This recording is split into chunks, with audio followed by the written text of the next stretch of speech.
Yabba dabba doobie. Yabba dabba doo. We're playing Z.A.T.O. Hi. Hi everyone. Hello. Today we're playing Z.A.T.O. This has been on my radar ever since it dropped, but I'm only just deciding to stream it now, I guess.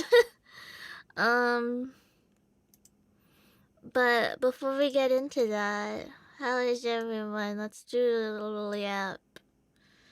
Let's do a little yap. Oh! So where's everybody? Thank you, hamster. Yeah! I'm Mr. Silly Hamster. Sorry, I'm going through the trials and tribulations. No schedule, no nothing. I'm just like screaming into the void on my Twitter account and hoping for the best. Yes. You grow older on Monday.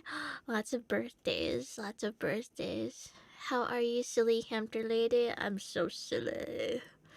I'm so friggin' silly. Ugh. I actually probably should get like water because I'm gonna be doing a lot of reading. I love reading. Speaking of reading, I picked up and finished reading Strange Houses today by... I already forgot the author, I'm not gonna lie.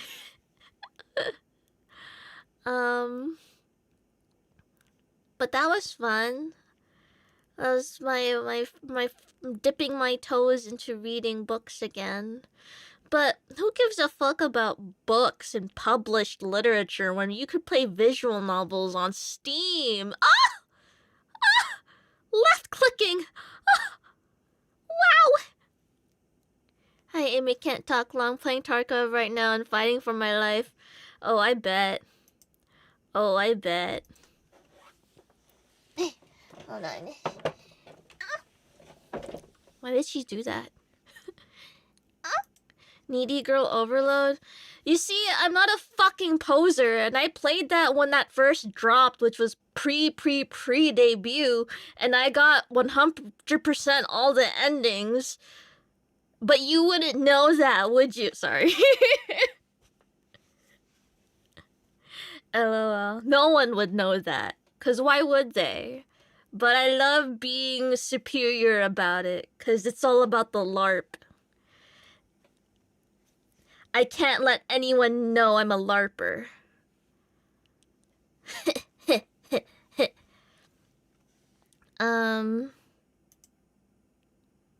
Anyways, you guys just want to play the game? I just launch it. Smiles. Smiles.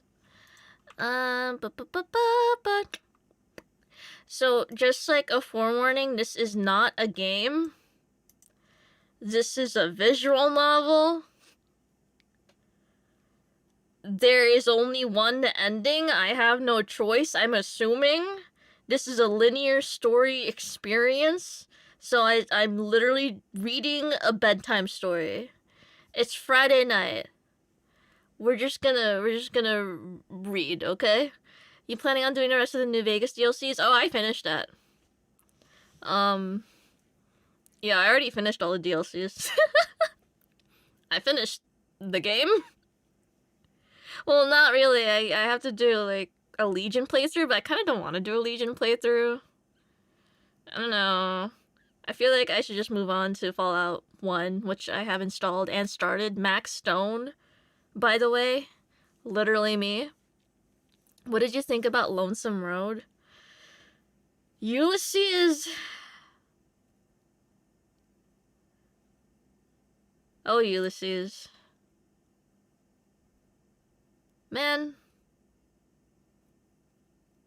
Yeah, if I were him, I would just start nuking everybody, too. But it's like... I don't like how I was able to convince him that the NCR had hope. Like, yeah, I control the buttons I press, but I could just do that. I could just talk him down from it. He had this whole monologue ready. He set it up so he could nuke everyone, and you just like charm your way. And you're just like, no, that's wrong. I don't choose hope or despair. I choose the future, and it works. It fucking works. Like, what do you mean it works? But it's okay.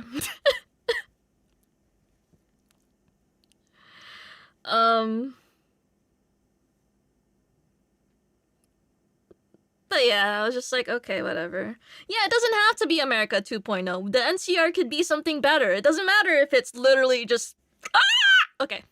Have hope! So Ulysses was originally going to be a full companion, but he had too many lines to fit on an Xbox 360 discs? What the heck? What the hell? Whoa. Did you like Joshua Graham? He was interesting.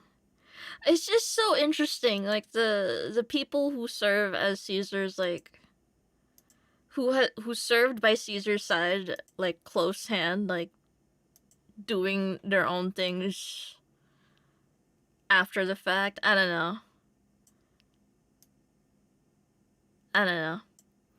He's gonna be the Legion aligned companion. Dude, the holotape about the, was it the White Legs? I already forgot their names. My bad. And how they started twisting their hair into braids like Ulysses as to honor him. Oh, that shit was crazy. That was a really good holotape. That shit was really good. Whoa.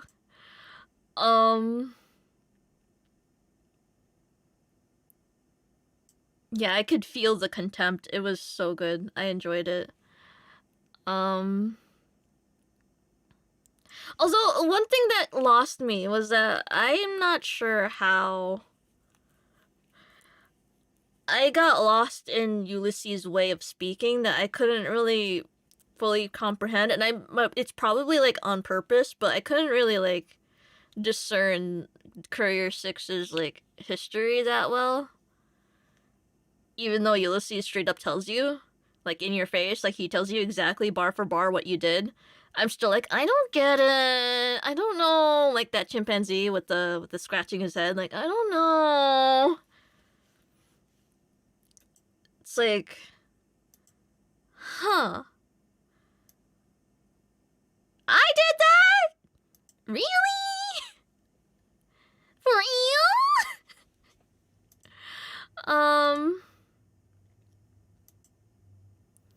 And also, like,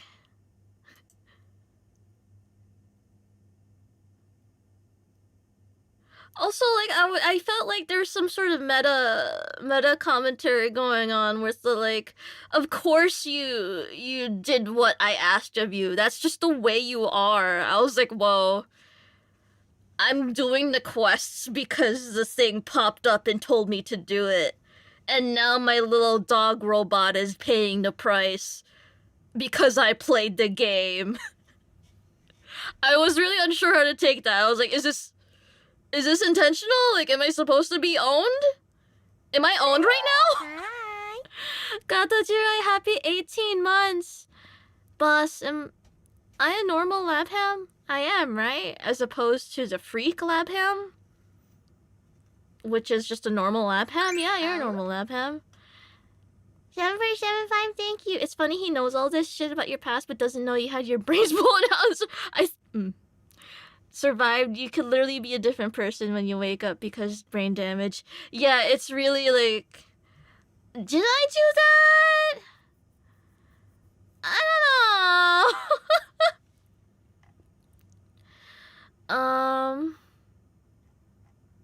I don't know.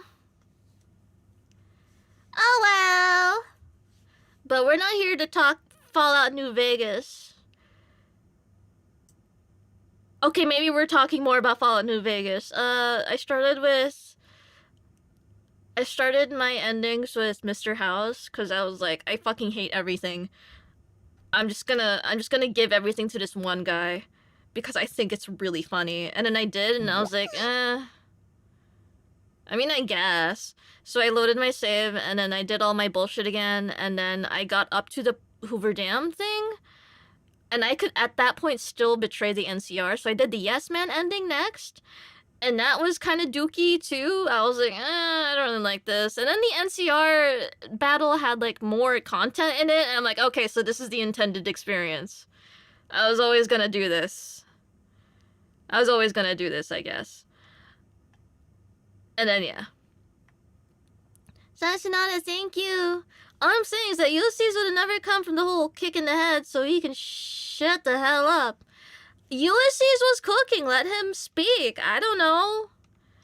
He was very mad, but, like, I don't really care. Like, yeah, go off. Yeah.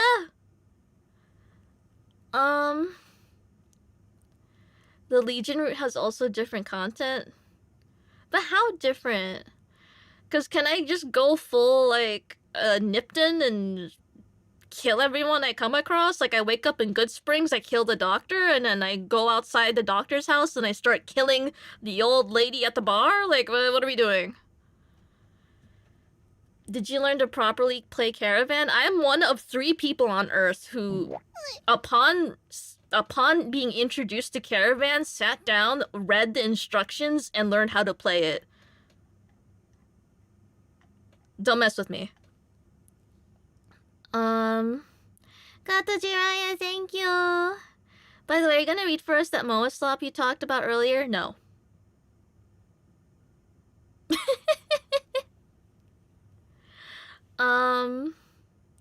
Legion route is kind of bare bones. So I've heard.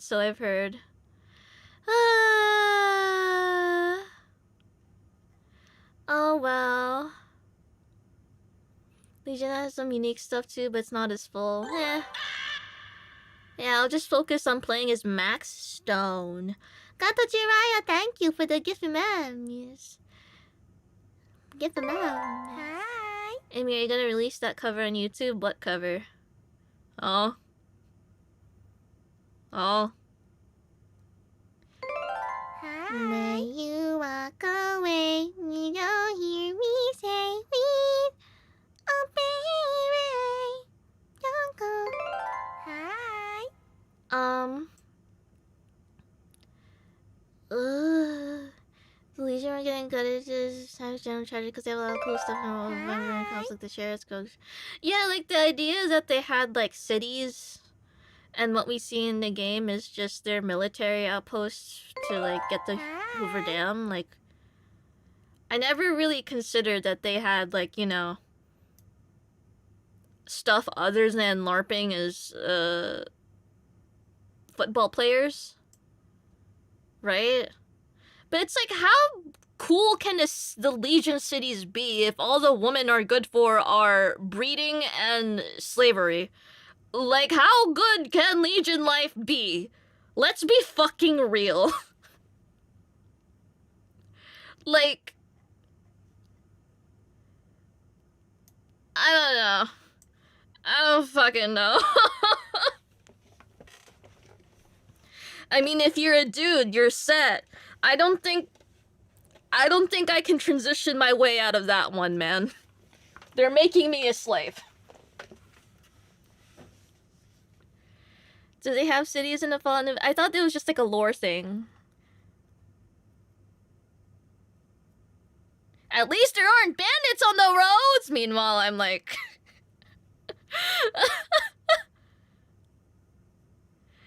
Oh, God. It's just like... I feel like whenever people are like, the Legion can be good, and I'm just like, really now? Really now? Miss me with that. Anyways, can we play the... Can we play the...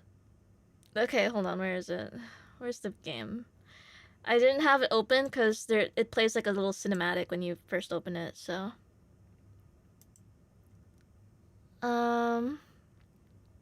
Yay! Z.A.T.O! Shoom!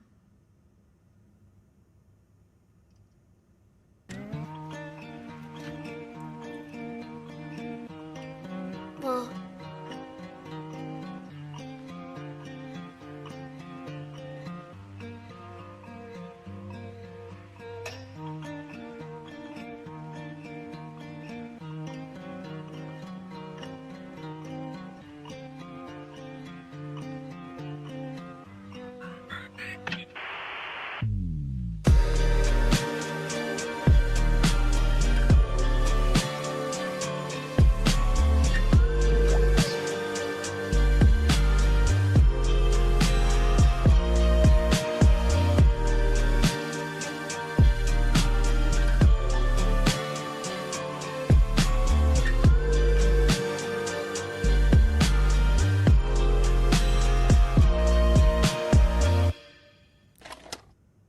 I like that.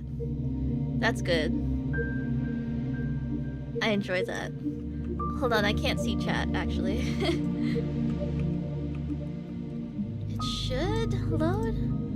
How come it doesn't... How come... Settings? I guess I'll do windowed. Ah! Oh, but I do... Let's do that. And then... Let's do... that. Hi. Oh, fuck, where's my... Hold on, can you guys calm down? Hold on.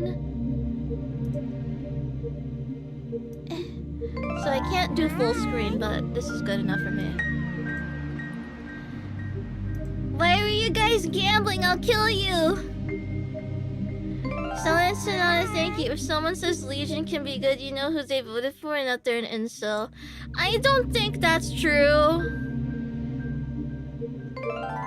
I don't think that's true, because unfortunately, no matter what you do with your democratic rights, you can always hate women.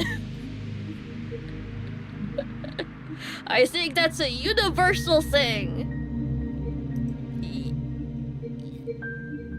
It's the average. It'll just yeah. You're fine. You'll be fine. Super75, thank you for the gifties. That's so. Yay. Let's see. I'm going to lower this a little bit. It's a bit loud, isn't it? Is it better? Gato Jiraiya, thank you for the Giphy memes. Are you guys gambling? Please don't tell me you're gambling. Don't do this to me. Don't do that. Hi. Choices? What do you mean choices? Hi.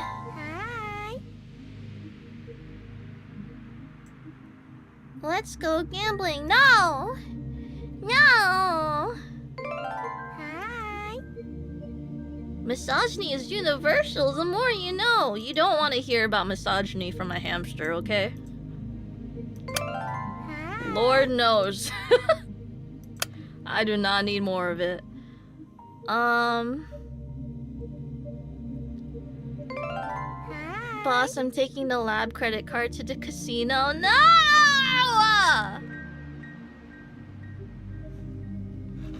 Madunami, thank you for the Giphy memes. There's so many Giphy memes. Should I have a party? Should we have another party? It's been a while since I hosted a party at the lab. Hi. I say Isami Industries is a recreational facility. Yeah, it's a party venue. We don't do shit else in it except, well, I don't even know, man. Hump, hump, hump, hump. Hump, hump, hump, hump, hump, hump. What is this?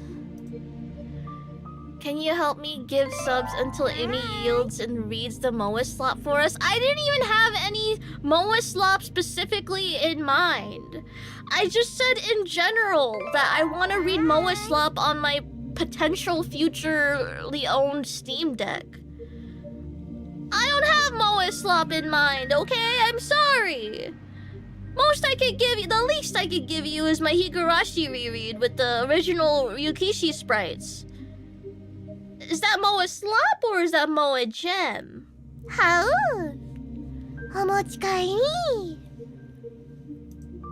So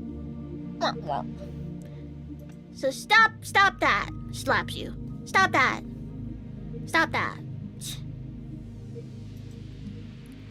Anyways, can we play the game?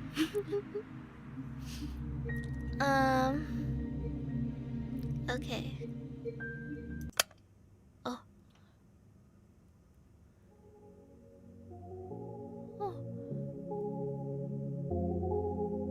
Snow.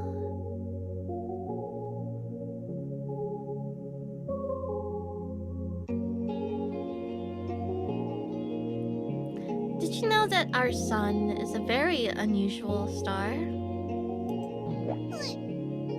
To start with, it's a yellow dwarf.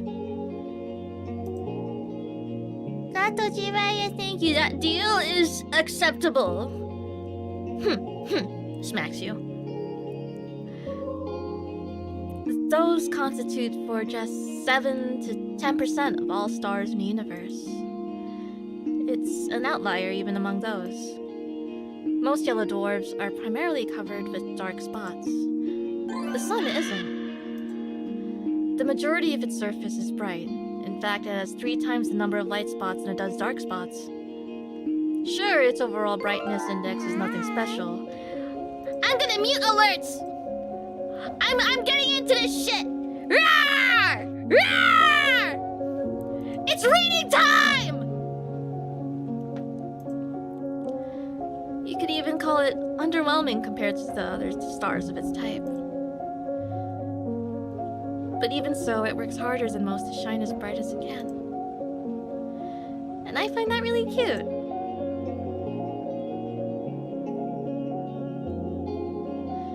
I don't remember where I read about this. Must have been some newspaper from years ago. But that small piece of trivia still pops in my mind whenever I look up at the morning sky. It's not much of a view, to be honest. Not much of a sky, not much of a sun. I guess that's the kind of region it is. Some people say the sun is just lazing around in our parts, what with the constant snow. But people that go around saying that, well, they clearly haven't read that newspaper. The more I thought about things like that, and the more I learned, the more I realized how incredible everything is. I'm not just saying that to mean amazing. I mean improbable. You can't deny the world is full of great coincidences. It's to the point where I've begun to ask myself how much of it we can attribute it to pure chance. The universe was so kind as to give us both a star and a planet with the perfect conditions for sentient life.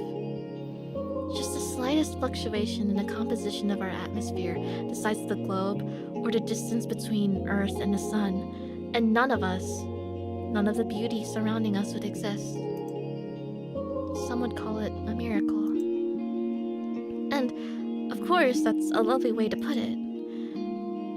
But isn't that giving the world we're living in too little credit? But it's not that I subscribe to the anthropic principle or anything. I'm not so arrogant as to believe the universe exists just for our sake. Or rather, I'm not so sure it exists solely to be observed. When a baby is born, it's not preoccupied with how it is perceived. That conscious need emerges later, as the child develops self-awareness. Until that point, its curiosity is aimed at its surroundings. So if anything, it's the opposite of what the anthropic principle entails. We're social creatures, so the need to be observed makes sense for our survival. But to say the universe itself shares that priority just doesn't make sense to me.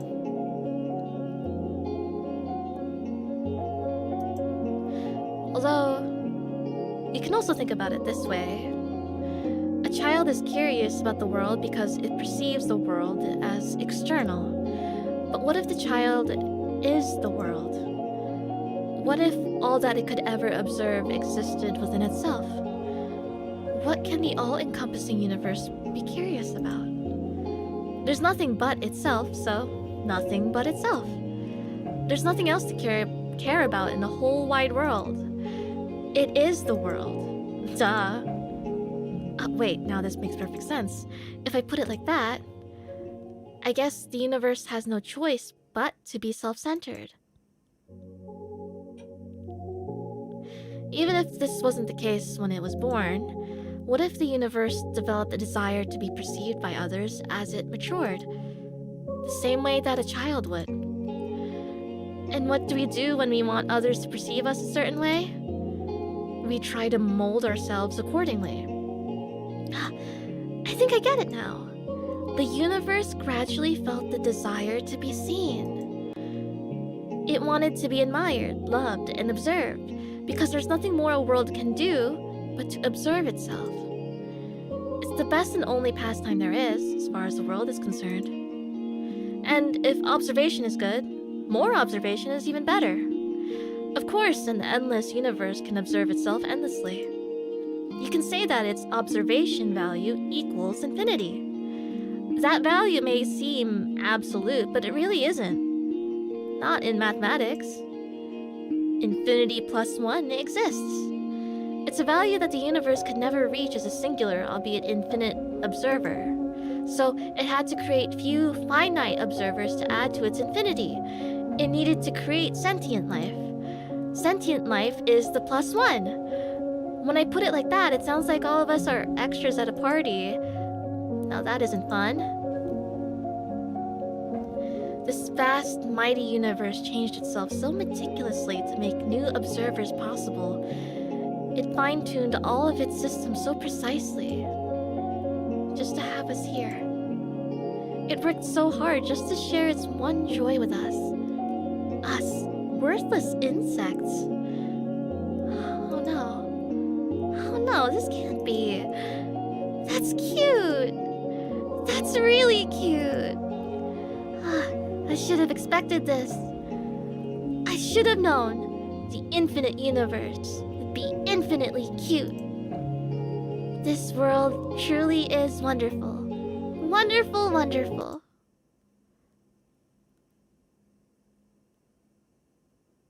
Ira Grachevskaya is missing. Huh? I look up from my desk. A low hum runs through the class. Grachevskaya. What? Seriously?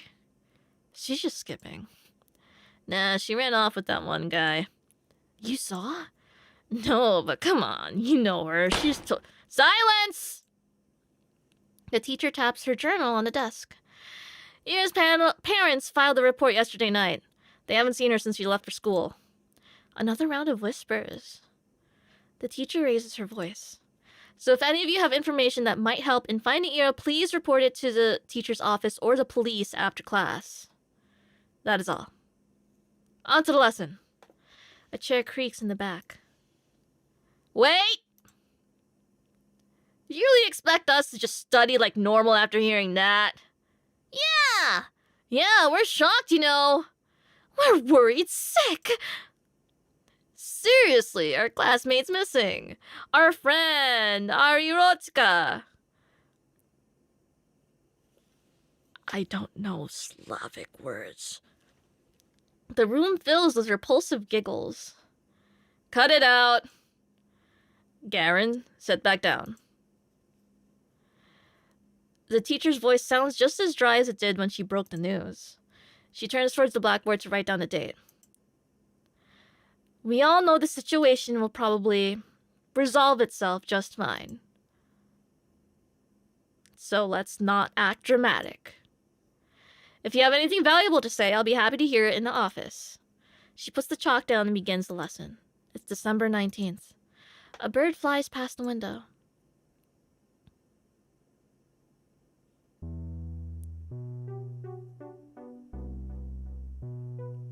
Disappearance. Give me a break. Aren't you supposed to wait 3 days or something?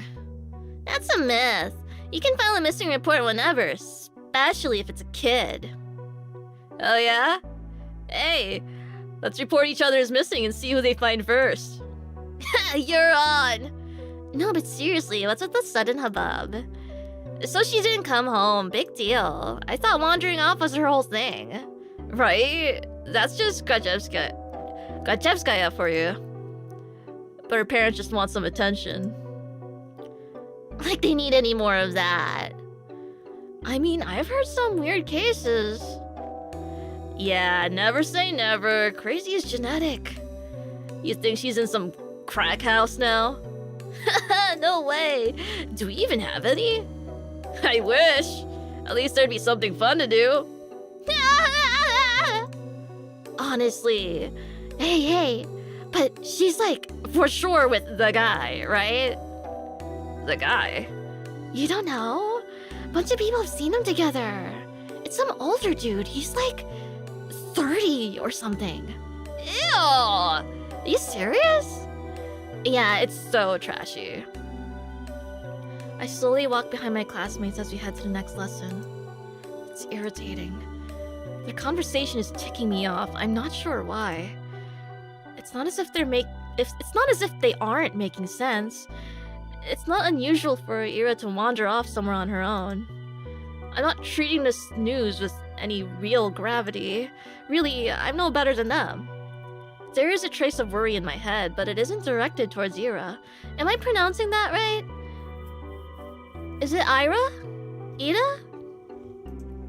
Instead, when I first heard about her disappearance, the thought that flashed into my mind was rather ugly. Now nobody will come to save me.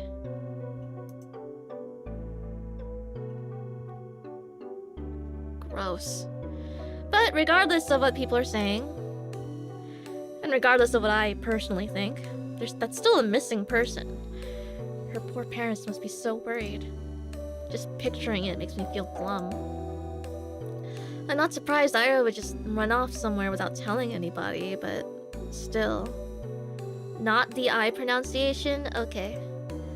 Still. Ira, okay.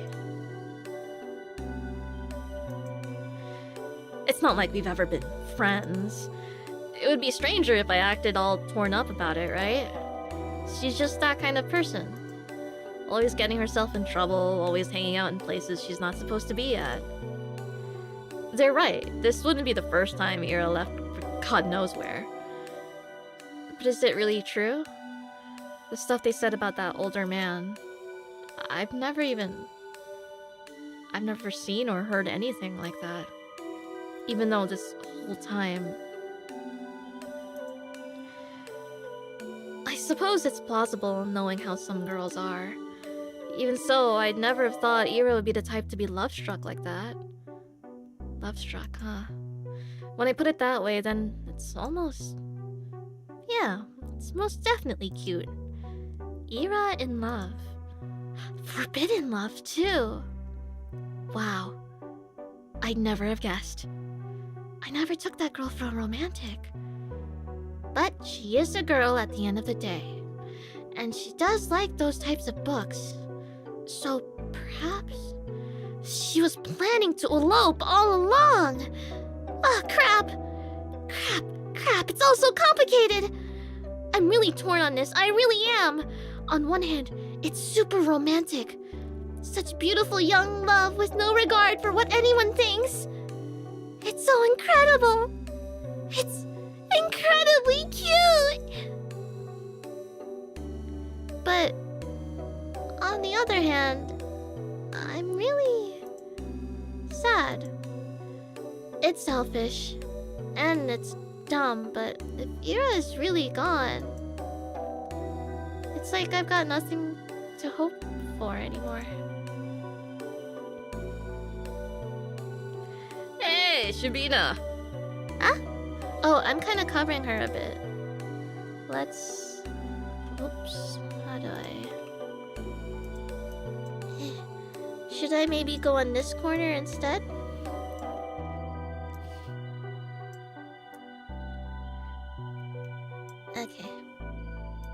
45 degrees? You guys want me to hit the 45 degrees?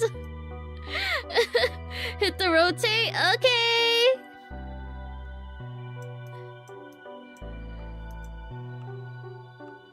Oh, yes. Oh, wait. Oh, God.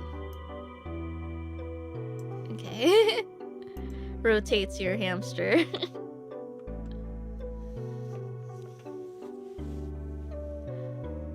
Huh? You know anything about this? No. Why would I? Well, you two were pretty close, right? Their whole group chuckles. We weren't. No? No, not at all. Really? Really? I thought you two were... What? They all erupt in laughter. We weren't. We didn't even talk. But damn, you dumbass! Krachevskaya is screwing the old guy. She ain't like that. I don't know, some chicks swing both ways. You never know these days. I don't. It's... Look at her face. Chill out, Shavina. We're just kidding. Jeez. Where are you getting so scared anyways? You really a lesbo or something? I'm not. They just keep laughing. What can I even say to that? No matter what I do, they just keep laughing. If Ira came in through the door right now and heard what they were saying, all hell would break loose. I mean, she only disappeared a day ago. She's probably just coming late today. She doesn't even know there's a missing report. Maybe she's already left her lover's place. Maybe she's trudging through our snowy schoolyard as we speak. No, she's already inside. She's already left her wet puffy jacket in the cloakroom. And now she's going down the corridor, up the stairs, to the left. That's right, she's coming. She's gonna storm in any minute now. Right, that's it. I hear her. I can hear her footsteps. She's coming. Ira's coming. What's with that face? You look like you're holding in a shit. She's totally a lesbo. I'm not. I've never talked to her, I told you. The steps walk past the classroom. Now that they're closer, they don't sound like her at all. They never sounded like her in the first place. Well, maybe not with her, but like, in general. Yeah, you don't have a boyfriend, right, Shavina? Why is that? Huh? I don't know. I just... Dude, look at her. Be real. Come on, don't say that. What, you want to be her boyfriend? Hey, Shavina, want to go out with Igor? Oi! What? Come on, he's a great guy. Right, Igor? You treat her right. Piss off, man. I'm not doing this.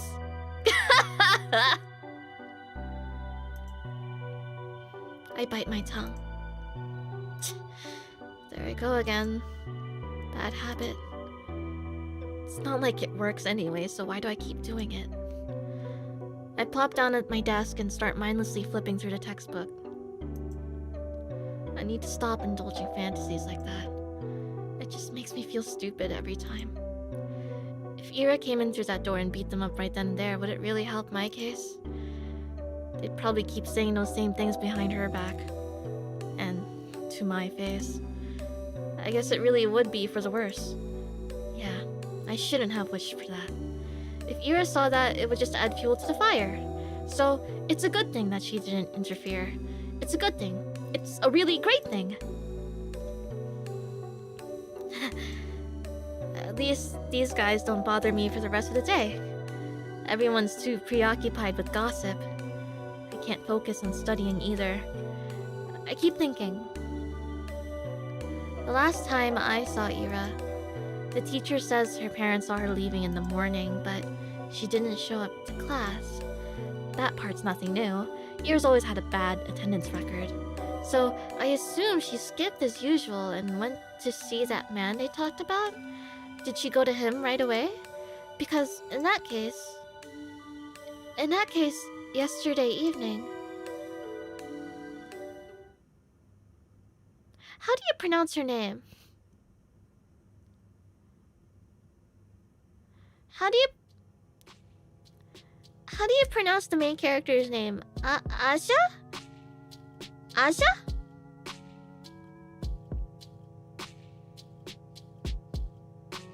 Asia? Asha? Asia? Aja.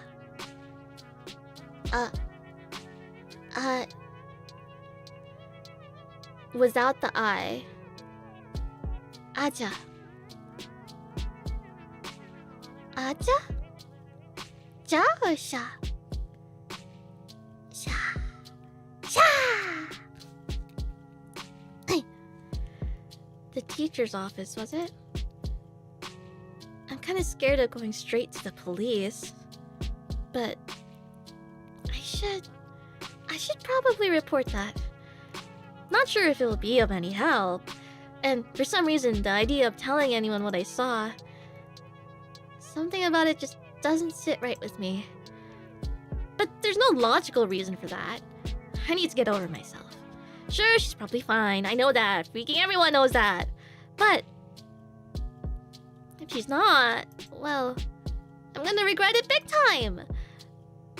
Oh, but I might also be tearing star-crossed lovers apart.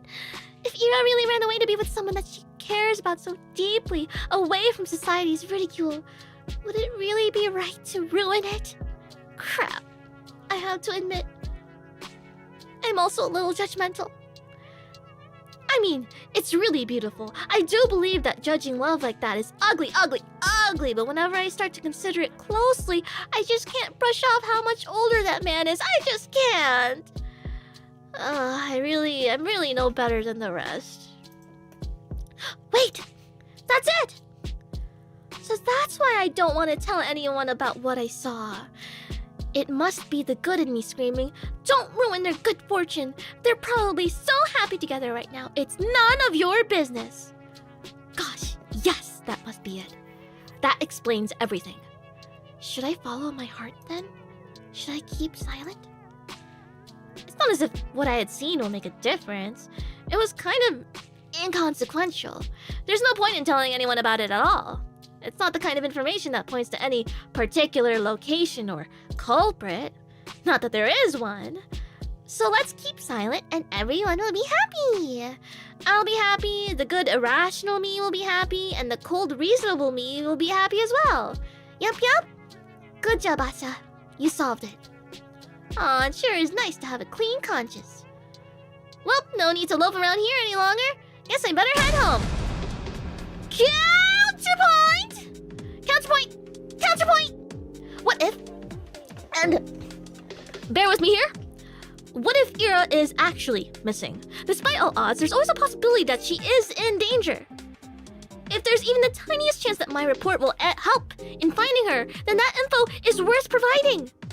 And if she really did elope with her beloved, then my testimony won't change a thing. It's worthless at worst. That's true. If I carefully weigh the pros and cons, the off chance of Ira being in danger and my words being the key to saving her makes for a strong argument. Wow. My words being the key to saving her. Wow. Yeah. That would be amazing. And then I'd come and visit her in the hospital, and she wouldn't know how to thank me. She'd say, "I shouldn't have." She'd say, "I told you to leave me alone, dummy." But then I'd just shake my head and respond, "It's nothing. I was just doing what I was supposed to do." No, I gotta come up with something cooler. I'll need to think about that. Wait, why is she in the hospital? Do I hope Ira ends up in the hospital? Jeez, of course not. I don't need my freaking testimony to save her. I hope my testimony is useless because she's already home. Or is calling home, telling her parents how happy she is with the love of her life. That's what I hope for. I just keep having stupid thoughts today. At least I know what I should do now. I've made my decision. I'm going to the teacher's office. Where was it again? I doubt they expect anyone to come. I'll probably look kind of silly. Wouldn't be the first time. Well, who cares? Walking, walking. Down the staircase, to the right, down the hall.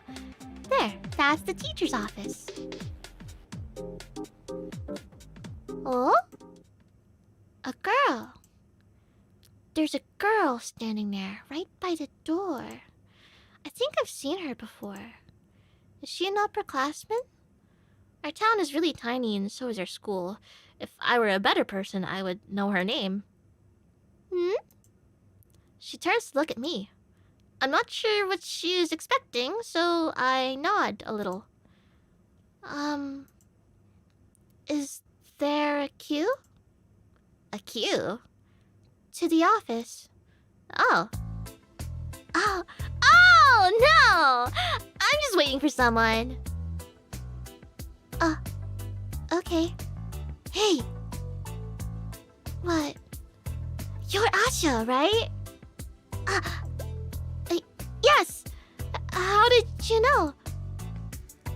Oh, that's kind of a loaded question. How do we know anything?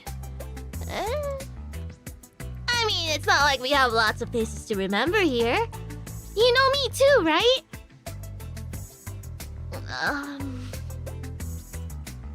Sorry. Really? God, that's what I was talking about. It's not that I don't care to remember everyone's names, I just don't know where other people get them from. They say that in tiny cities like this, everyone knows each other, but that's just not true! We learn about the people outside of our immediate circle through gossip or common friends. But I haven't made any new ones since the day Tosha left. And gossip... Sure, sometimes I overhear my classmates chatting about this and that, but I don't like listening to them. I don't like their voices, so I try not to pay them too much attention. Wait. When I put it like that, it does sound like my fault. My point is, when people regurgitate the idea that everyone knows everyone, the word everyone doesn't include me. The name's Marina. Oh. Nice to meet you. Nice to meet you too. You got something to share about Grachevskaya? How did you know? What do you mean, how? We had an announcement, same as you. They told us to report to the teachers and all. I see. For some reason, I thought they only broke the news to us, Ira's classmates. But it makes sense they'd at least give the upperclassmen a heads up, just in case they happen to know her. Which means... You also know something about Ira? Yep. That's great. So, you talked to the teachers already? Sure did. Wow. And what did you tell them? That's between me and the investigation. You can't just spout info like that out in the open, Asha. The wall's got ears. Oh, I understand. Sorry. Okay, well, you don't have to apologize. Crap! I'm making an awful first impression! Not only did I not know her name like I was supposed to, but now I look like I don't know the first thing about vigilance! Oh, am I kidding? I really don't! I'll just go in then. Marina suddenly blocks my path. No, you won't. I'm sorry? You're not telling them anything. She gestures with her fingers to the tact of each syllable. Why? Because a bad feeling stirs up in my chest. Please don't tell me it's gonna be the same thing as my classmates. Is this because I acted rude? I didn't mean to. Well, I never mean to. I just can't help it, can I? We just met and I've already managed to mess everything up. Damn it! I desperately search her face for signs of mockery, but weirdly, I can't find any. I've been waiting for you! Huh? Surprised? Of course I am! No, wait. This has to be some stupid ruse. And don't call me Rooney, because Rooney's not stupid. I'm going to believe this girl, then she'll just laugh in my face about it. I'm serious. Ira told me about you. Really? Yeah. Oh gosh, they talked about me? Wow. I'm shocked Marina is being as friendly as she is considering the kind of description Ira could give. Wait, does this mean she's a friend of Ira's? For some reason, I never thought about her having any. At least not at school. That was really presumptuous of me. I wonder what Ira is like when she's with friends. I know, you saw her yesterday. I figured you'd want to report it, so I ran here as soon as classes ended. I guess it'd be easier to catch you between lessons, but... I got so caught up in all those stupid rumors. It kind of slipped my mind. She knows? But hey, what matters is that it all worked out. So... why are you stopping me? Well... Marina looks around the empty corridor before lowering her voice. If you tell them about yesterday, you'll make everything worse. Huh? Let's not talk about this in front of the office, okay? Come on, let's go. She takes a step back and beckons me with her hand. I'm not sure what she has in mind, but it doesn't seem like a prank. Still. Wait! I know Ira's probably fine, but isn't it better to play it safe? The faster we share all we know with everyone... Quiet, you! I just said that we shouldn't talk about this stuff where the adults can hear. Ah! Marina grabs my hand and starts dragging me down the corridor. She's not exactly being quiet either.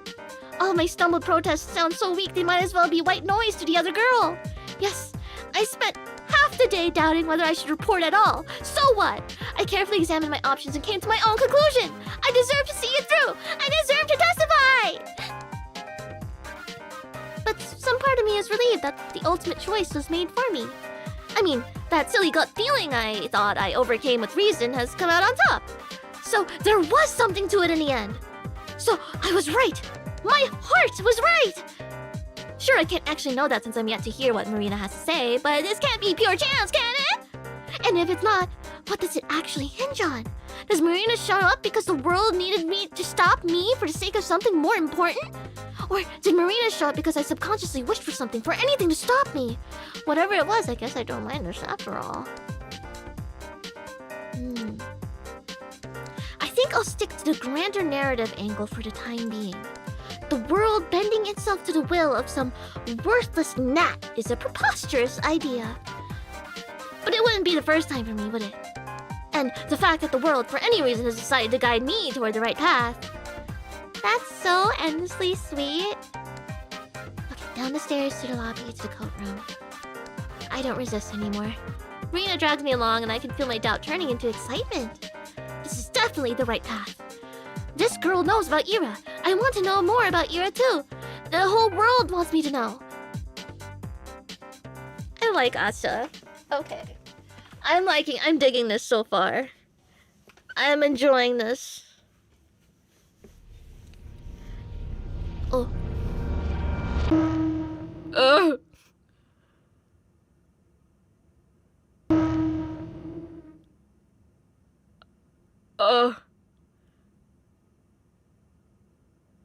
Maybe we could do episode 1 today. I don't know how many episodes there are.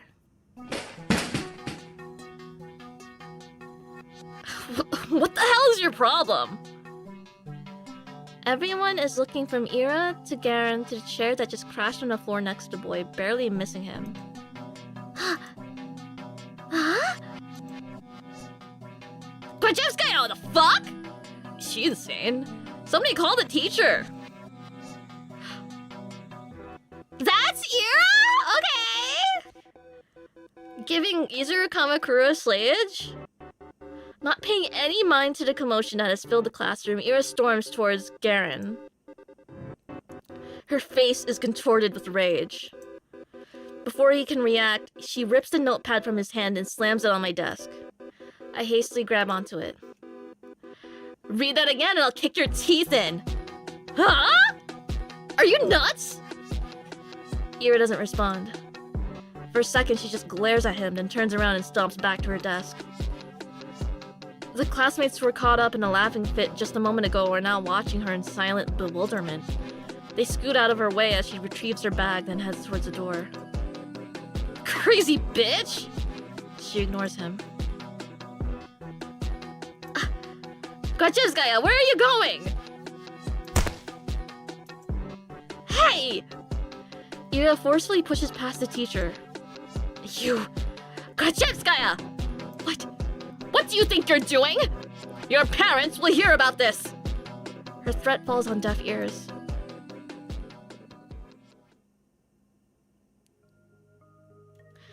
Everyone knew Grachevskaya. She's always been like that, I think. No, not throwing chairs around. Ira had no regard for the rules that everyone's supposed to follow. I guess they call someone like her a problem child. Her parents got a lot of flack for it. It's only normal in a town like ours. Not just because of its small size, but because of its, let's say, exclusivity. Verkudify prides itself on its virtually non-existent crime rate. That's the natural consequence of nobody being allowed to enter or exit without a permit. You're lucky to be here, to have a salary higher than the national average, to have access to goods people in the neighboring towns can't even dream of. Few get afforded such a privilege. Last time I checked, our population hasn't even hit 6,000. So, when someone like Ira appears on this tiny society's radar, she's not just seen as a delinquent. She's a puzzling stain on a community that's meant to be spotless. Like a weed that sprouted in a painstakingly maintained flower garden. Of course, it's not as if she had appeared out of thin air. It's all in the family, they say. The blame falls on the people responsible, that is, on Ira's parents. And questions begin to arise. Why is Grachevsky's daughter behaving like this? Is there trouble at home? Do they believe this is acceptable? Do they not teach her discipline? Do they not understand how fortunate they are? They've been granted so much, yet they can't do the bare minimum in raising their own child. Do they really want to be here? Do we want them to be here? I've heard a lot of talks like that. I've heard more after Ira threw the chair at Garen. I didn't get why. Everyone was just having fun. And it was my fault for bringing the notebook anyway. I was hoping to write a little in the library when school was done, but my bag slipped and all the contents scattered on the floor. Of course they would get curious about it. Of course they'd want to read the silly things I wrote. It's not a big deal. It's not like I've ever taken poetry or drawing very seriously. Those are just fun distractions, nothing more. If people laugh, well, what's it matter to me? I couldn't wrap my head around it. I couldn't, but I still wanted to thank Ira somehow. She rarely shows up to school. And even when she does, she can just leave at random. I couldn't get a hold of her for a long time because of that. Well, that, and also I was really scared. Ira has never as much looked at me. Even when she lashed out at Garen, it was like I wasn't even there. But 2 weeks after the incident, it finally happened. We crossed paths. I went to the bathroom during some lesson. I think it was math. I came in through the door. Whoa. And there she was, blowing white smoke through the half-open window. I didn't even know she was at school. Hi. Ira shot me a disinterested look. Hi. Awkwardly scuttled past her to one of the stalls. After closing the door, I realized I was so nervous, I couldn't do any of my business. So I just sat there thinking about how I should approach her. It's not like I had some long conversation or formalities in mind. I just wanted to say thanks. In theory, it should have been easy. But wouldn't that make me look like a weirdo too? Assuming she did all that for me, that would just make me look self-centered. I had no idea how much time passed while I was in the stall.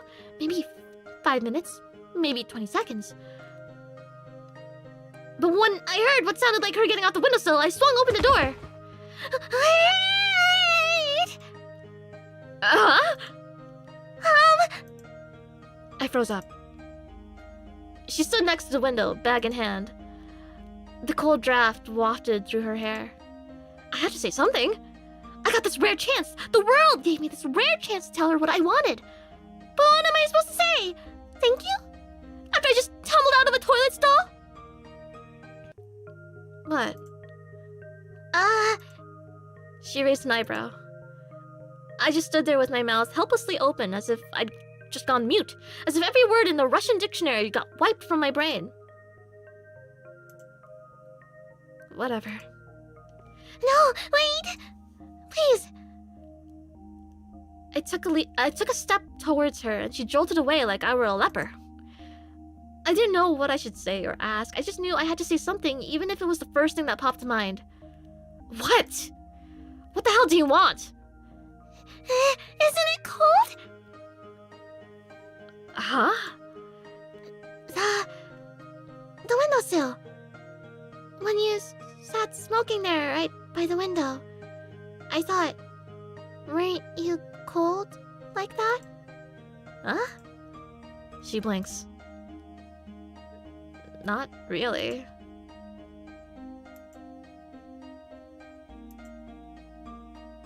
Maybe a little. Thought so.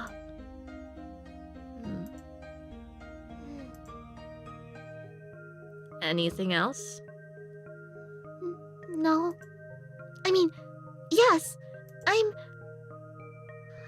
sorry that you got in trouble. Huh? Well, I figured you... I heard you got into a lot of trouble after that. You know, when Garen read my stupid poetry. I'm sorry for that. She eyed me for several seconds, which to me felt like an eternity. She then sighed and slowly flipped her hair back. And why are you apologizing? That had nothing to do with you. Well, I guess not. His voice was getting on my nerves. I see. I looked down at the tiled floor. I knew that was the case, of course. It's not like I was hoping Ira jumped in to defend my honor or anything of the sort. I wanted to thank her regardless of intent, but no matter how hard I thought and tried to word it, everything just came out sounding awkward or wrong. Why does this always happen? The soles of her boots squeaked against the floor. She spun around and walked towards the door, and this time I made no attempt to stop her. Your poetry isn't stupid. Huh? I stood there dumbfounded. Did she just say that? Did I hear it right? Your poetry isn't stupid. Does that mean she likes it? Ira likes my poetry? Ira Kochevskaya? The bell rang and snapped me out of my short-term stupor. I shook my head. Right, I needed to get back to the classroom. I doubted Ira was going to be at the next lesson. I washed my hands for nothing in particular.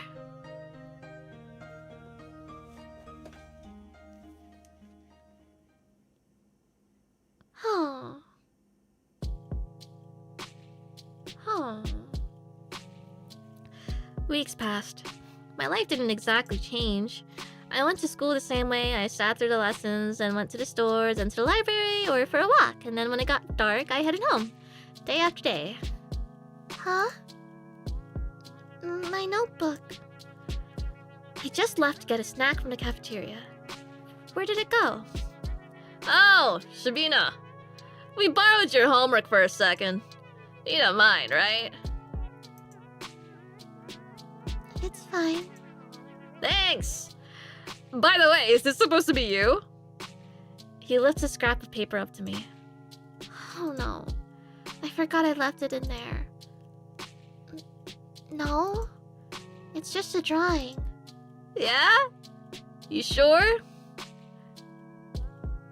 Usually you don't pronounce the ya in Grachevska. Okay. Noted, desu.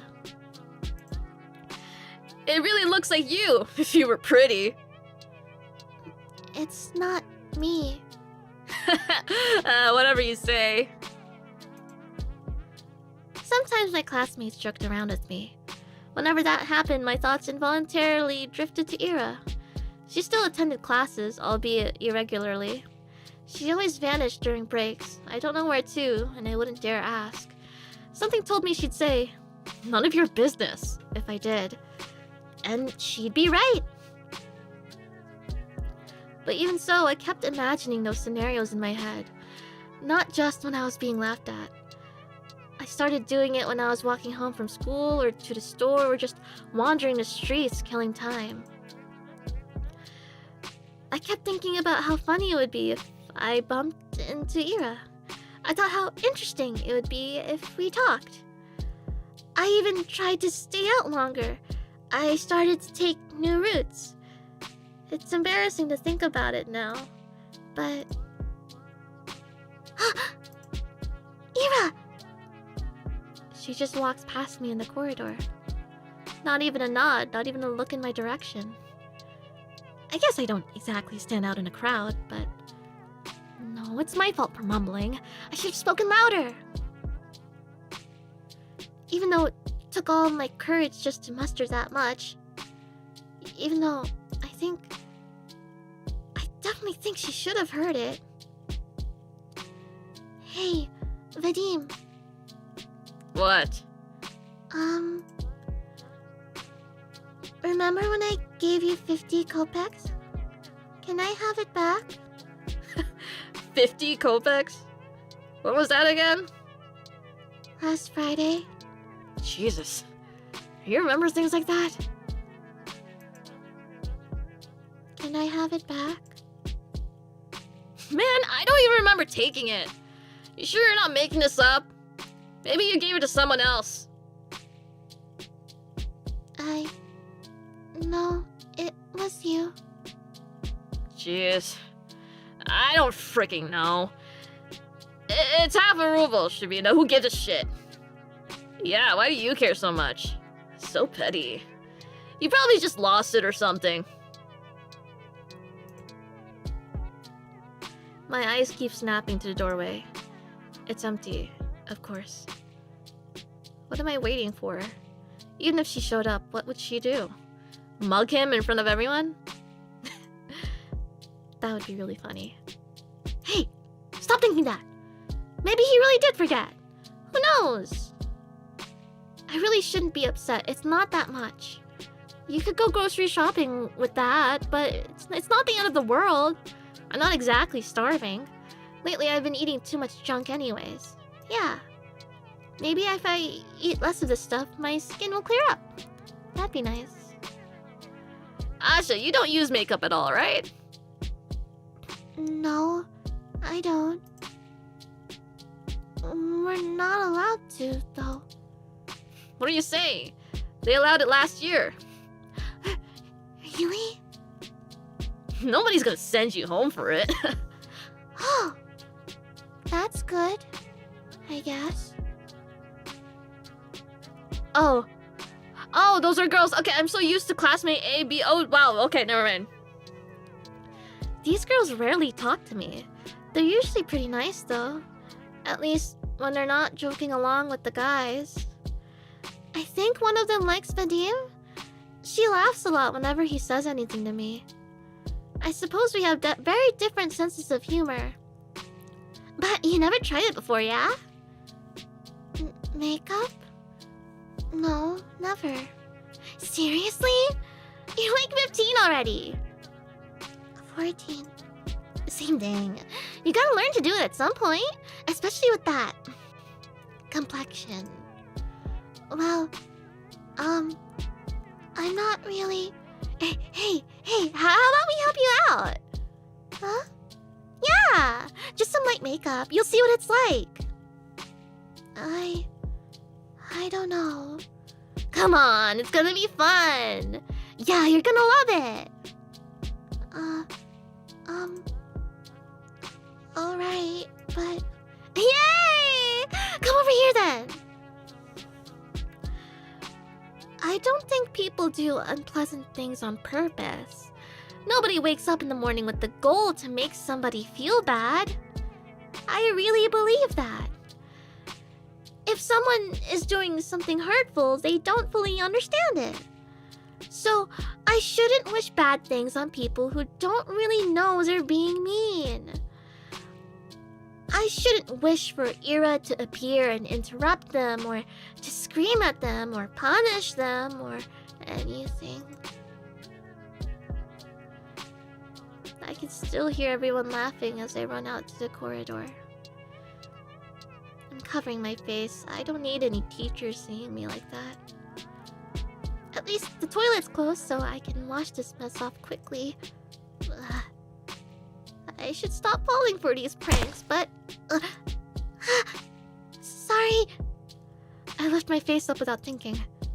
Oh no. Ugh. The hell? Ira jerks away from me. I can't blame her. I must look like an insane person. Yeah, I look awful. God. I can't handle her looking at me like that. I'm sorry! Huh? I run past her. Run, run, run! I just need to get to the restroom. I just need to wash it off.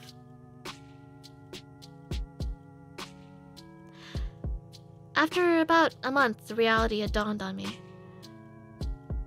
I kept telling myself that Ira's actions had nothing to do with me. She told me that much, in no uncertain terms. She said that, and I kept repeating it again, and again, and again, and again, but I didn't believe it. On some level, I still held on to the faint hope that Ira pitied me, that she cared about me, for God knows what reason. No, really, what was the reason? Her lashing out at a classmate she found annoying, one who just so happened to make fun of me? Her not joining in? Her telling me she liked my writings? She didn't even say that much. She just said they weren't stupid.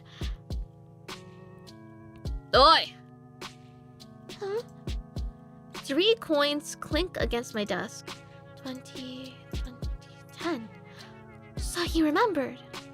There. Thanks for that unforgettable night. Everyone around erupts in snickers.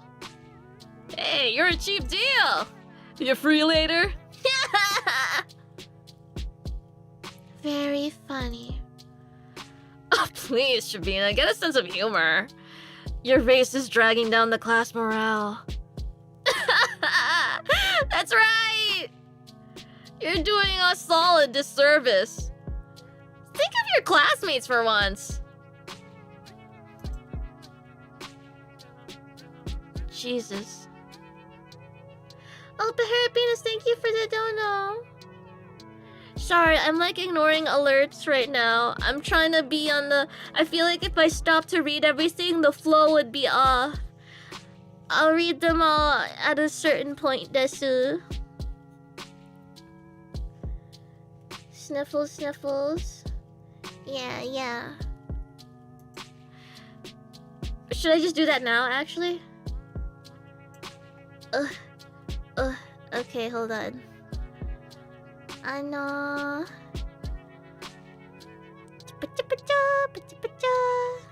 Thank you for the gifty memories back then, everyone. GT Fanatic 1000, happy 15 months. Eimi love. Wow. Give the gamblers their recognition. Was everyone gambling? I don't think all of these people were gambling. Thank you, Whitebread 9000. Thank you, 7475. Thank you, Widow Whisketeer. Surely those that can't all be gambling. Oh, and thank you again, GT Fanatic, for super chat. Hamster love, Eimi love. Oh, yay. Yurik, thank you for the super. Rough end to the week. Thanks for streaming. Eimi love. Yay. Yay, thank you. I hope people have good time reading this along with me. Smiles. And then Bahara Venus, let me read what you said. Amy Z.A.T.O has an unusual affinity for Slav simulators. You can really perceive her assuming the traditional Slavic power stance, the squat, smoking in Adidas clothing. I can do the squat. Whenever I do the squat, like I don't know, is it really like such a thing where like some people can't squat like that with their feet flat on the ground, or else it hurts, or something like that? I don't know. I don't know. Is that not normal? I can't? Really? Hold on, let me do that right now. Amy, could I find you smoking behind a convenience store? I don't smoke, Desu. Okay, hold on, let me try. Okay. Wait. Yeah, this is pretty.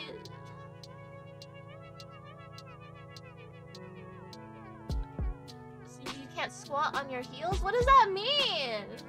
What do you mean you can't?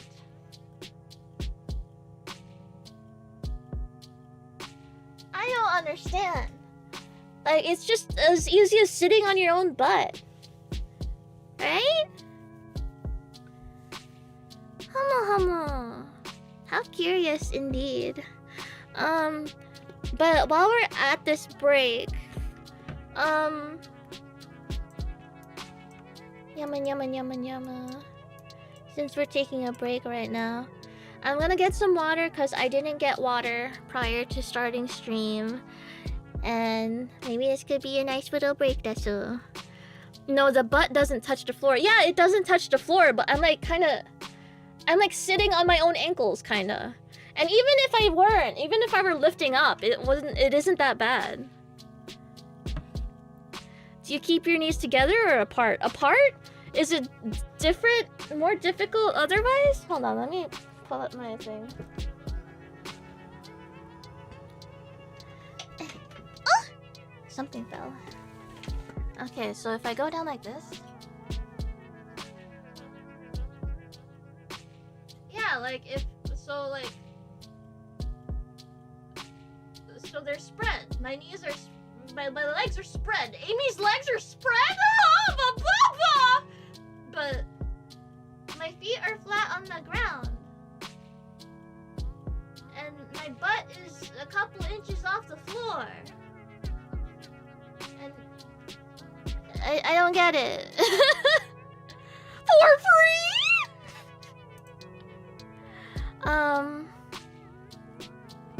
But yeah, I don't get it. Smiles. Asian squat. Yeah, I hear, like, I never really understood the difference, like, Asian squat, the Slav squat, I don't know.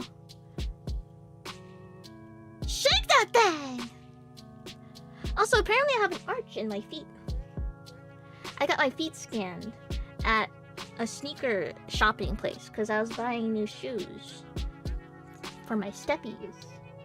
And they had one of those feet scanners, so they scan your feet and tell you your size, and then they give you sneaker recommendations based on your size. And like it told me I have like an arch. I don't know what that means. Can you guys see me like rotating and stepping out? Like what am I doing? Okay, I'm gonna get water. Meow. Oh no, I blocked my way out.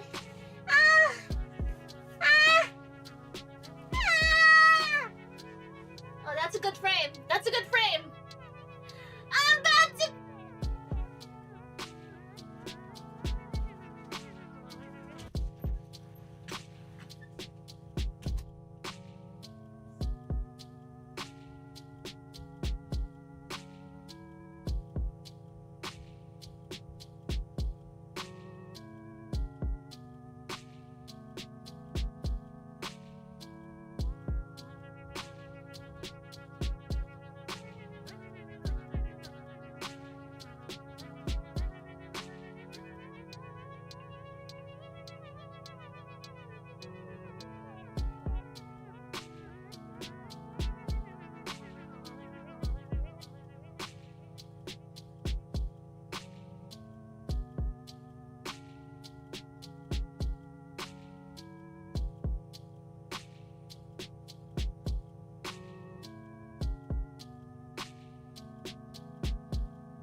This little dance.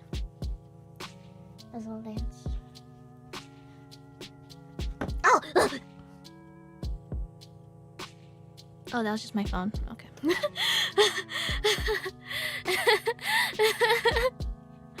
Okay, thanks for the pea pennies, everyone. And I posted what my squat looks like. So you can only, like, squat on your tippy toes? So you can't have it flat on your feet?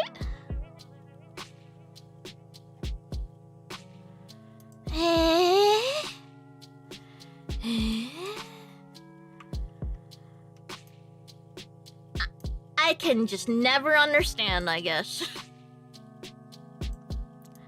I thought flat was more Asian squat. Well, I can do both. Like, they probably aren't sticking their butt out enough. Let me try. Yeah, I could do tippy toes. Or flat.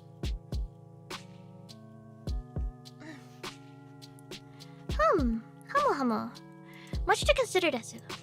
But we're not considering shit. We have to watch this poor 14-year-old get bullied. All right. We're locking back in, taking more sippy water.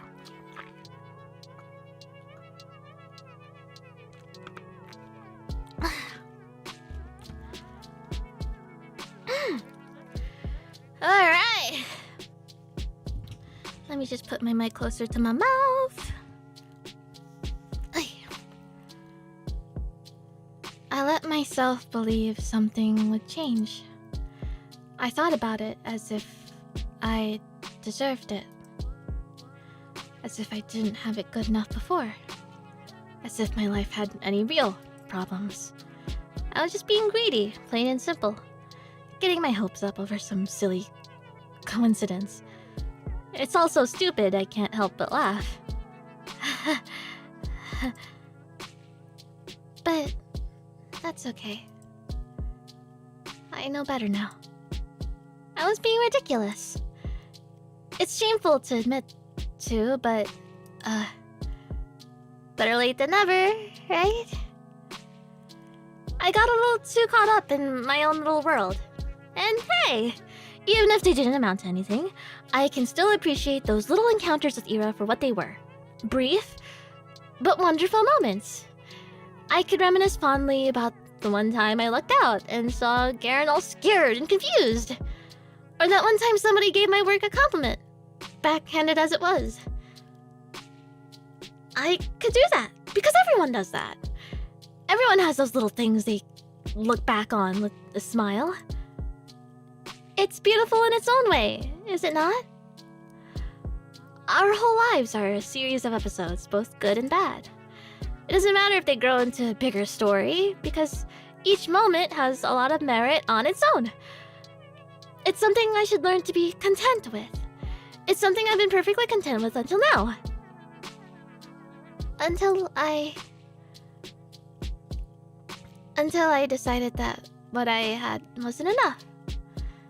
Speaking objectively, what is there to complain about? No, seriously. I live in the prettiest part of our vast country. I have a comfortable roof over my head and even my own room. I have 2 living parents. I have wonderful hobbies to enjoy, paper to write on, books to read, TV to watch. I buy myself treats almost every day after I'm done with school. I have good grades, and teachers tell me I have great potential. My classmates also recognize how studious I am. I help them with their studies when they ask me to. Oh, that's right! I've got classmates that I can always talk to. Guys I can laugh along with, even if their jokes don't always land. Even if my sense of humor isn't the best. All of this, I have all of this. Right here, right now. Everything that a girl my age could ever ask for. So why did I act as if that weren't enough? What? You idiot! Huh?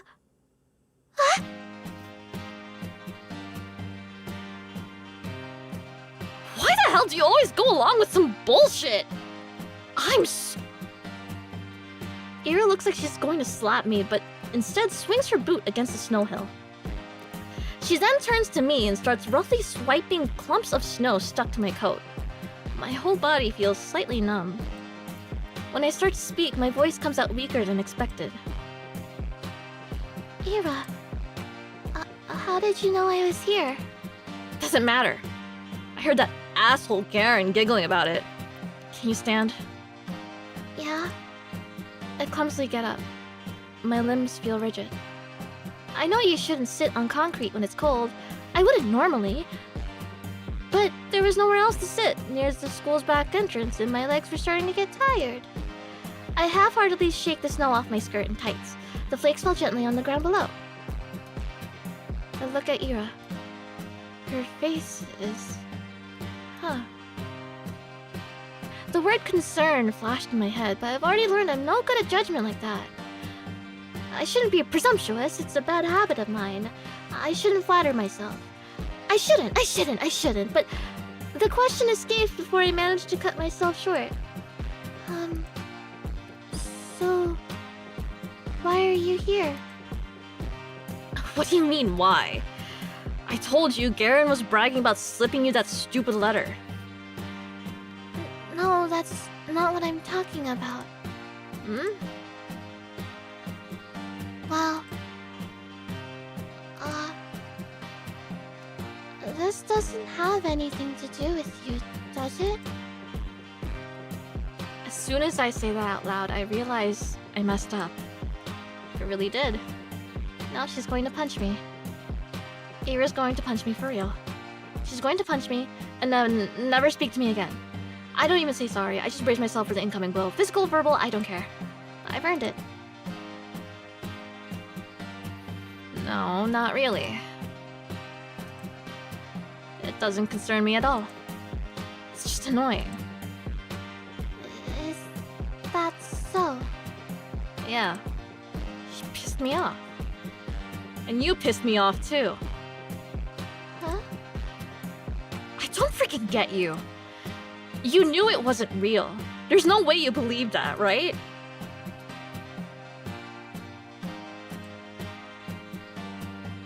Right?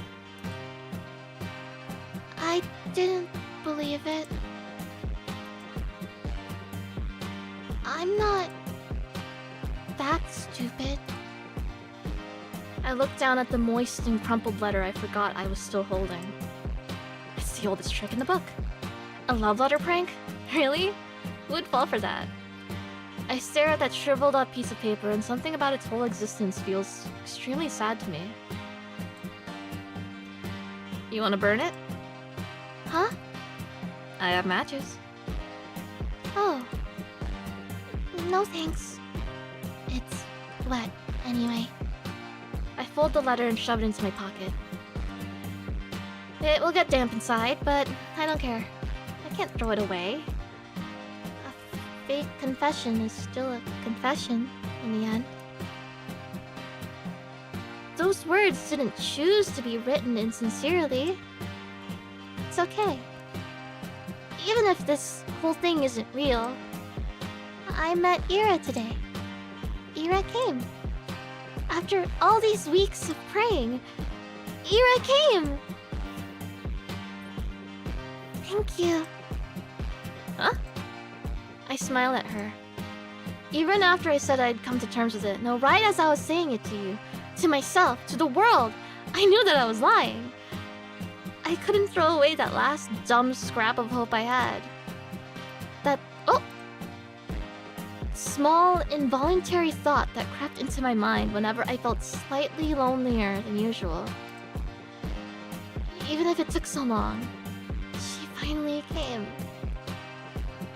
I didn't do anything, really.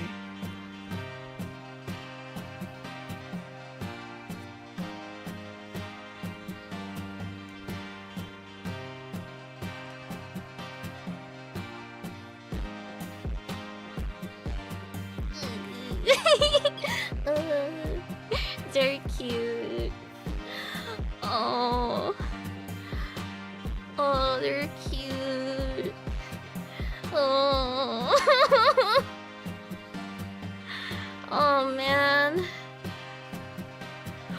said to you? Were you groomed by a 30-year-old man? Say it ain't so! Oh, I'm not in my chair. I'm standing up. I was like pacing back and forth very slightly. Very small steps, Desu. Oh, oh.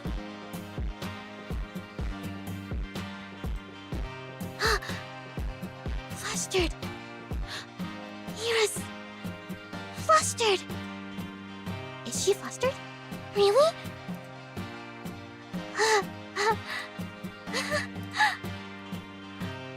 That's cute. That's just so cute. Huh? What's with you? Oh, right. I'm grinning like an idiot. Sorry. I'm fine. Whatever. I'm going home. Already? Ira gives me a quick once-over. You... Take care. Yeah. Okay. Bye-bye! We wave at each other and I watch her disappear behind the corner. I hesitate. Maybe I shouldn't.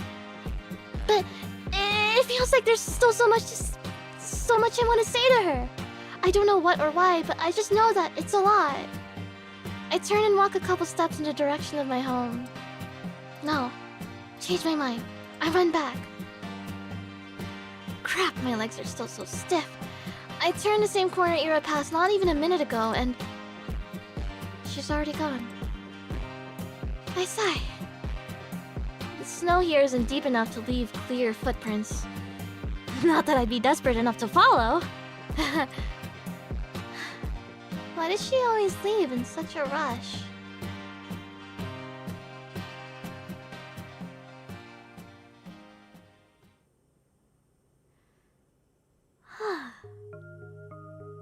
It's okay. My life didn't exactly change. I went to school the same way. I sat through the lessons, then went to the store, then go to the library or for a walk. And then when it got dark, I headed home. Day after day. Sometimes my classmates joked around with me. Whenever that happened, my thoughts involuntarily drifted to Ira. She still attended classes, albeit irregularly. She always vanished during breaks. I don't know where to, and I wouldn't dare ask. Something told me she'd say, "None of your business," if I did. And she'd be right. But even so, I kept imagining those scenarios in my head. Not just when I was being laughed at. I did it when I was walking home from school, or to the store, or just wandering the streets, killing time. I kept thinking about how funny it would be if I bumped into Ira. I thought how interesting it would be if we talked. I even tried to stay out longer. I tried to take new routes. And as naive as it was to behave that way, I kept doing it. Again and again. Walking and walking, praying and praying. Do you assholes ever shut up? Huh? This bitch. Nobody saw Ira enter the class. Everyone was too busy whistling and laughing. And she caught me in a really dumb pose. Well, that's on me. I wouldn't have chosen Dare if I knew she'd see me like that. So, choosing truth and playing with these guys, I'm not sure what's worse. Oh well. I'm saying all this, but I got what was coming to me. I chose to embarrass myself, and as I did so, I kept begging, wishing as hard as I could for Ira to appear, and so she did. And now, despite the overwhelming shame, I feel so happy that I might explode. Ira walks to her desk, barely paying me a passing glance. All the boys skirt out of her way, only Garen doesn't. Move. Nah, what's the rush? Come play with us too. Dude, are you serious? Come on. Have some fun for a change. Look, Shabina's having fun. Right, Shabina? Please don't look. Yes. See? Ira doesn't flinch. Out of my way! Or what? Gonna throw a chair at me? To everyone's surprise, Ira calmly puts her bag on the nearest desk. She starts digging through it without saying a word. Garen lets out an awkward chuckle. What, got a grenade in there or something? She looks at him. Hmm? Go! Garen jumps back, bumping into another student. What the fuck? Everyone shifts away. What was that? Huh? What the hell? Something silvery shines in Ira's hand. It's a bow compass. Is that... Are you serious? She doesn't say anything. The room fills with low murmurs that quickly turn into jeers. Psycho, nutcase, crazy bitch. Ira lowers the compass and makes her way to her desk looking unbothered. It's just like the last time. Ira saves me without acknowledging my existence. Maybe some onlookers, no, most people will think she didn't plan on helping me at all. And that's what I'm inclined to think as well. Yet, my unreasonable heart is still elated. And I'm getting some really silly thoughts. The 2 times when Ira lashed out at Garen were the 2 times she saw him laughing at my expense. That can't be a coincidence, right? Of course it can. It was only 2 times. 2 times and weeks apart. You'd be an idiot to think otherwise. Yes, I guess you're right. It's the only logical train of thought. I should agree. I would agree. If only... I didn't do anything, really. If only Ira didn't show up that day. It's been 2 weeks since then, and I haven't stopped replaying that moment in my head. Over and over and over and over and over. I didn't get sad about Ira ignoring me at school or anywhere anymore. Because in that moment, I got all the justification I could ask for. It was everything that I could have hoped for. But I'm still a very greedy person. It's still not good enough. I still keep looking for her when I'm out. It's almost ridiculous how hard it can be to catch a person in a town this small. So, at some point, I started to wonder. I saw my classmates regularly just out and about, strolling along the main street, at the courtyards, the community center, at the store, at the cafe. They weren't hard to run into. But it was as if Ira spent all of her free time at home. Which could be the case, but didn't sound like something she would do. From what I heard and could assume, she didn't have the best relationship with her parents, spending hours on end in a home like that every day. No, I really doubt that. The other, more probable option was that she preferred the outskirts. Maybe she didn't want to be bothered? That sounded like her. Well, despite that being highly likely, I was hoping to do just that. Bother the heck out of her. I felt almost brave about it. Ira could totally get pissed. She could push me away. She could even attack me. Whoa! But for some reason, I really didn't think she would. My breath halted. Oh. Hey. Hi! The vents near the research institute expel hot air. Nobody really goes here, aside from the staff coming out for a smoke. I never ran into any, but the ground here is littered with cigarette butts, so it's a safe bet in my book. Why is Ira here of all places? Again? How many times can you buy into stupid pranks? They seriously sent you all the way here? What? No! I didn't get any letters after that. I'm just taking a stroll. A stroll? Here? Yes? Okay. Ira gives me an incredulous look. Do you, like, smoke? No, I don't. Why? It's a smoking area? Yes. I know that. You wanna try then? Huh? What? Smoking? Mm-hmm. No, thank you. Okay. She shrugs. Blah. Awkward start. I can't let it end here. I need to just... And... What about you, Ira? What about me? Why are you here? Were you at the Institute? Yeah. Something like that. Something like that? My mom works here. She forgets her lunch sometimes. Oh. Oh! You bring her lunch?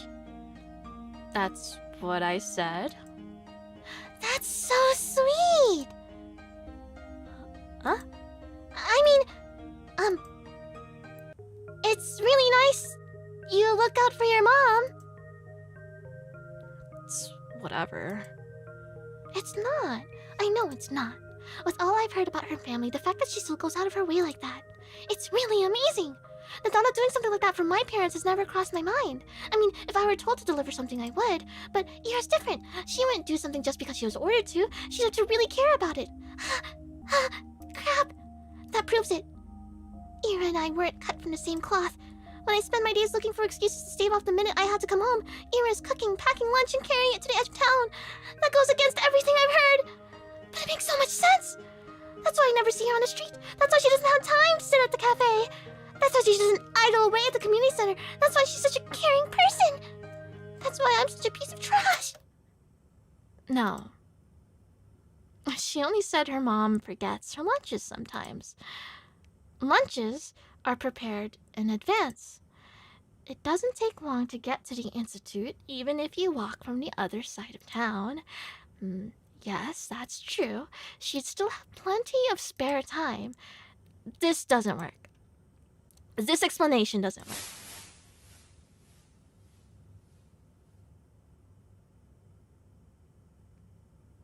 Ira walks back into the building.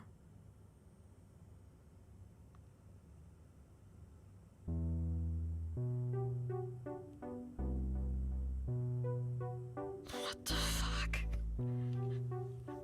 What the fuck? Do I really need an explanation? It's none of my business. I'm not so delusional as to believe we're close enough to share something like that. That'd be nice, but it's not how things work. Things work like this. When Ira's in the room, Garen doesn't talk to me as much. When she isn't, I wish she would be. Your friend's not here today. Who? Who do you think? Oh. She's not really my friend. Your pitbull, then? Pitbull? Mr. Worldwide? She said Mr. Worldwide. What is she, stupid? That's spot on. You can't make a harmless joke around that chick without her throwing a conniption fit. It's annoying as shit.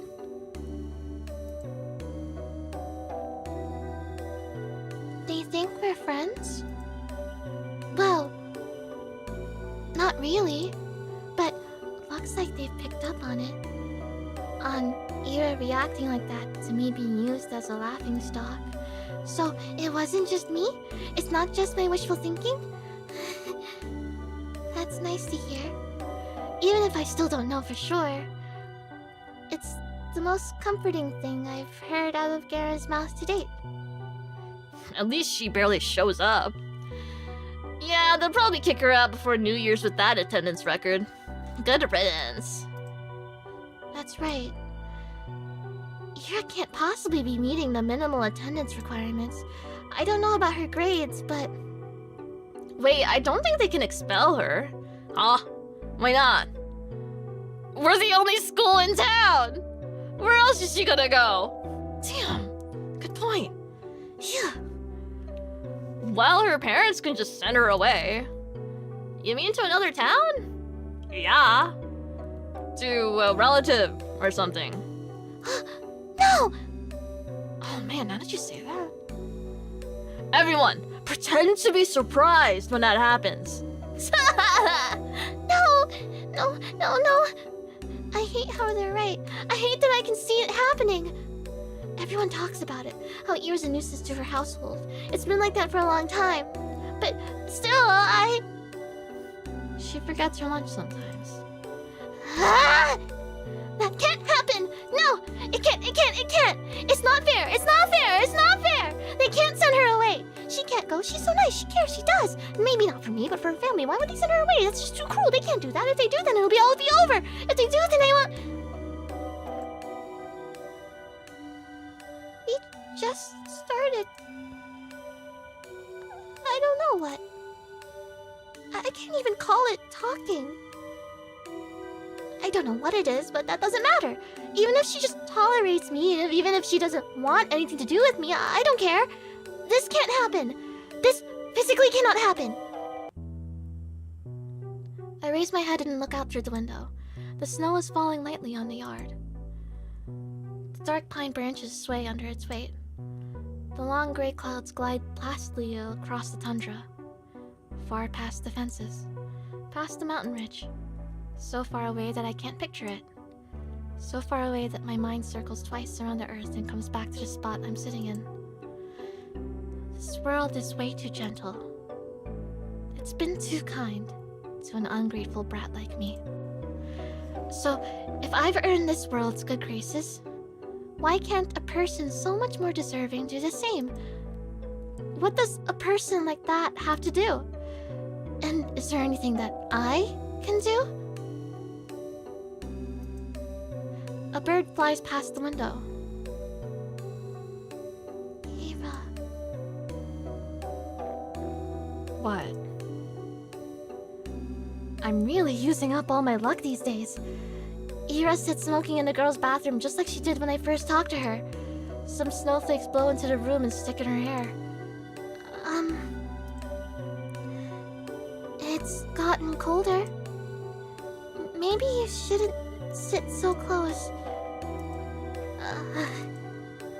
I know you don't like going to classes much, but you can really get kicked out like that. Is that why you came here? To tell me that? I know that. I'm not stupid. I don't think you are. Do you just really not care? Everyone says that you'll get sent away. That your parents will send you to live with a relative. Is that true? Probably. Yeah. Of course it's true. I knew it was true when I asked the question. Maybe if you just cleaned up, if you stop skipping now, then maybe you won't have to go. And if you're having a hard time with studies, I can help. We could go to the library or something, and then... There's 1 month left. It's not gonna work.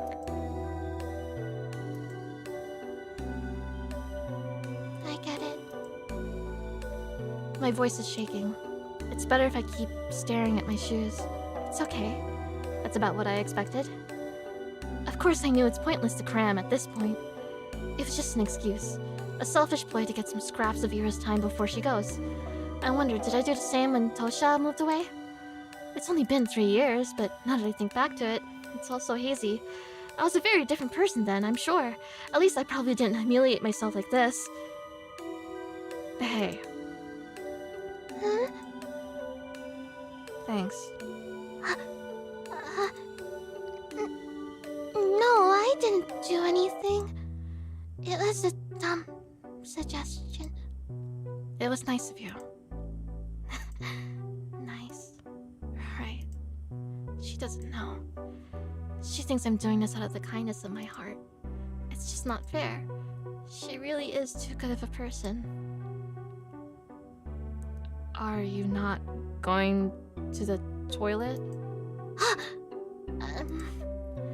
Actually, since you're here, have you seen anyone hiding a diary nearby? Diary? Yes. You know, the one we use for classes? Maybe you've seen something like that lying around? Ira's expression darkens. Don't worry, we were just playing a game. I guess the guys got a little carried away. I checked the whole class and the corridors.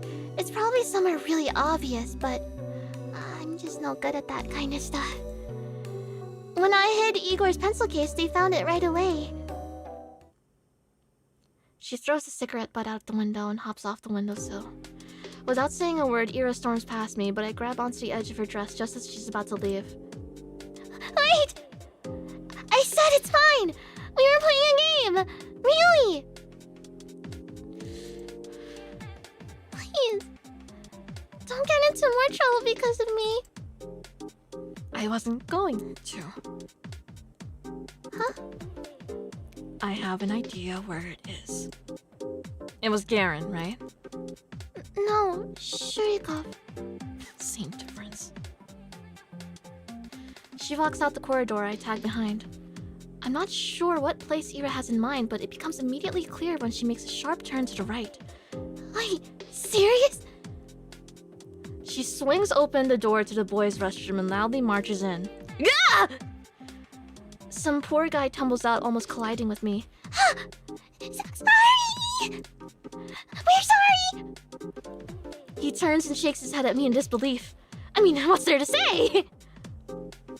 I follow Ira into the bathroom! Ugh, the smell is so much worse in this one. I look around and see Ira's hand reaching above one of the stalls. There it is! My diary! Right by the tiny window at the top. Ira steps on the toilet bowl. Please be careful! I'm fine. She grabs onto the flush tank secured way above. Then, using it as an anchor, she reaches for the windowsill. Catch. I clasp the diary in my hands. It's really been here all along. I look up at Ira, who's now awkwardly trying to get down. Wow! Thank you!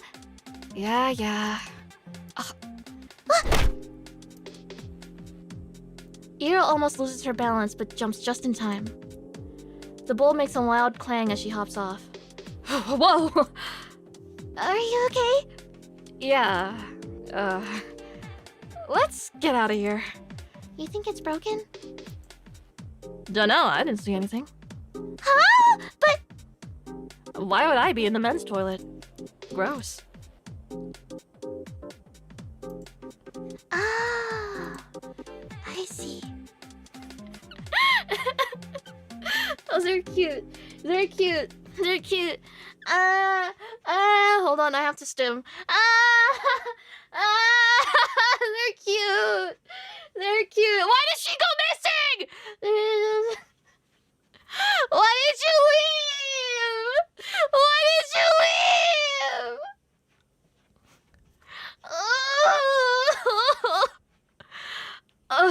Oh, fuck. Okay. Alright. Thank you again. Mm-hmm.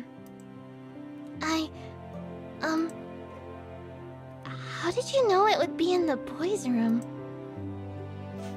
You think Shurik would go into the ladies' room? No.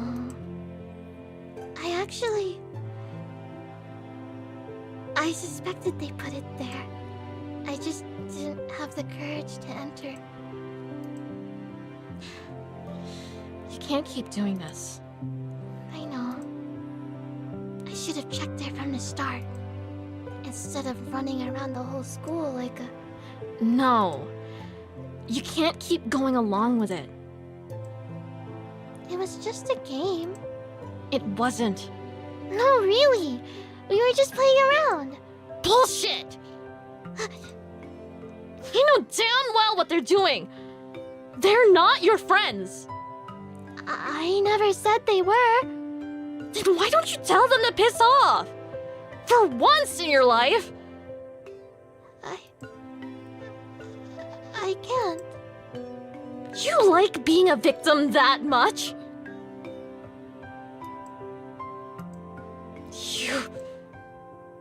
It won't get any better if you keep doing this. It'll only get worse. It's not that bad. And I wouldn't... I can't. I can't just say something like that to them. I'm sorry. Why the hell not? Well, it wouldn't be right, and... For the love of...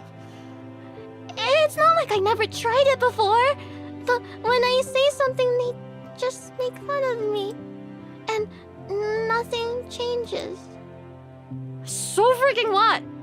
Who cares what they say? Just don't bother with them. I'm not like you! I can't just do that! I can't act like I don't care when everybody's laughing! I can't look people in the eye like that! And when I go along with it, at least they talk to me. And I know you're okay on your own, but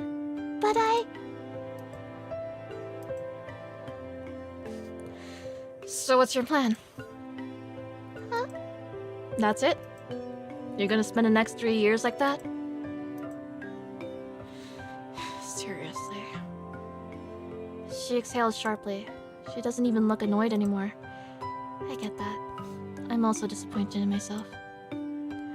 Asha, Yes? you know I'm leaving soon. That's right.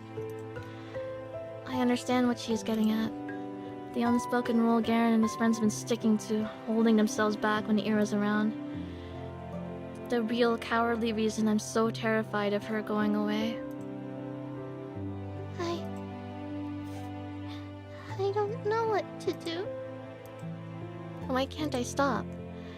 The hand she's been dealt is much worse than mine. But here I am whining and clinging to her like a leech. I should be the one helping. I should be the one telling Ira to get her act together. And yet, I can't think of a single thing to give her. Write me a poem. Huh?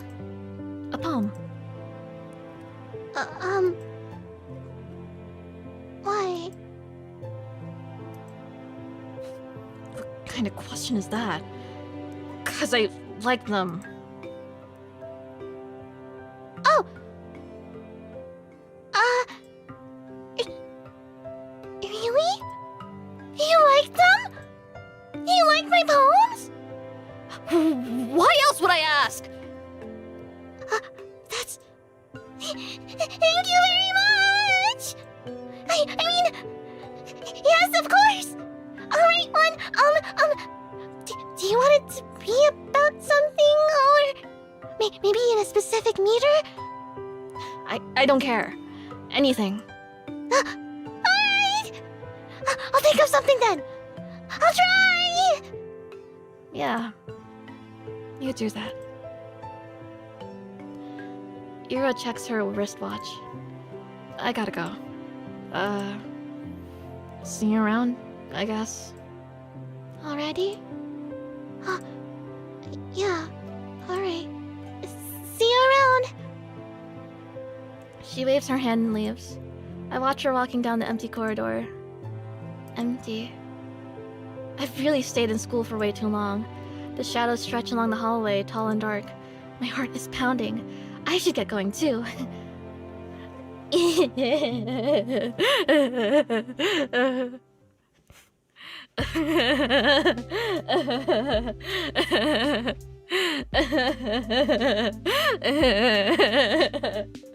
Hold on, I got a stim.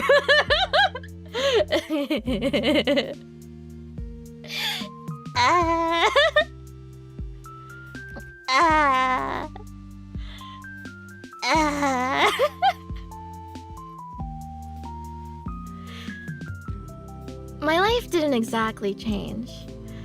I went to school the same way. I sat through the lessons, then went to the store, then to the library for a while. Oh! Pizza man, thank you! You need to look into a secret Russian closed city in order to find a mystical, well-written tsundere. I'm weak to tsunderes. Melvin, thank you for the gift, Mamoose. Oh god.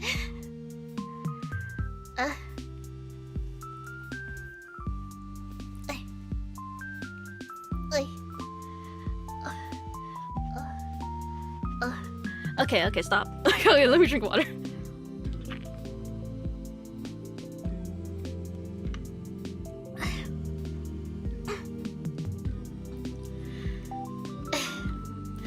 For a walk, and then when it got dark, I headed home.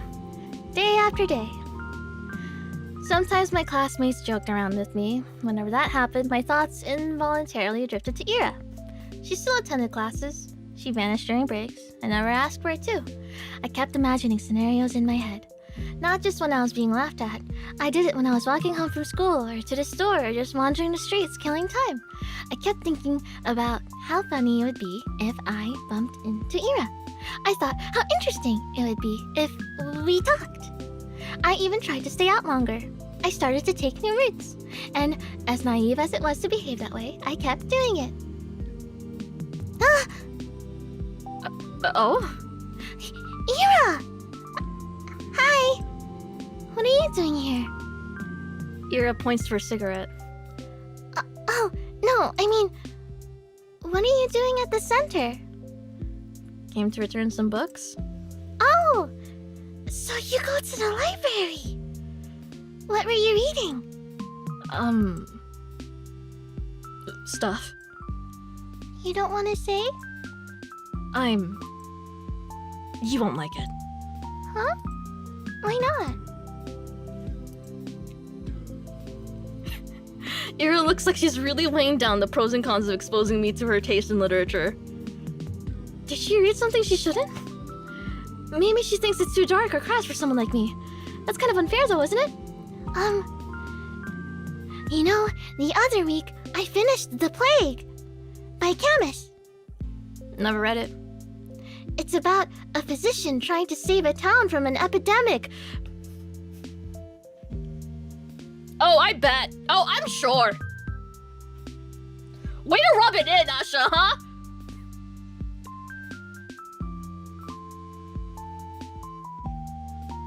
Oh, fuck off, Asha! Are you fucking kidding me? Okay. Dude! Alright, okay, whatever. What fucking ever. Anyway. It's very... visceral. But I enjoyed it a lot. 14 years old, by the way. Not sure I agree with the message, though. Yeah? What was it? It was, basically, it's that evil is an inherent part of life. You can try warding it off, but it'll never be for good. And even if you do good things in times of crisis, there will always be some greater force spiking your guns. Yeah, sounds about right. Terminal Prophet, thank you. You should read The Plague after you beat Pathologic 3, to be honest. I'm scared! I'm scared! My to-read list is piling up, Desu. Illiterate hamster trying to become literate. This shit is buns. Like, what do you mean I gotta read the Bible? Top books of all time? Are you kidding me? Fuck.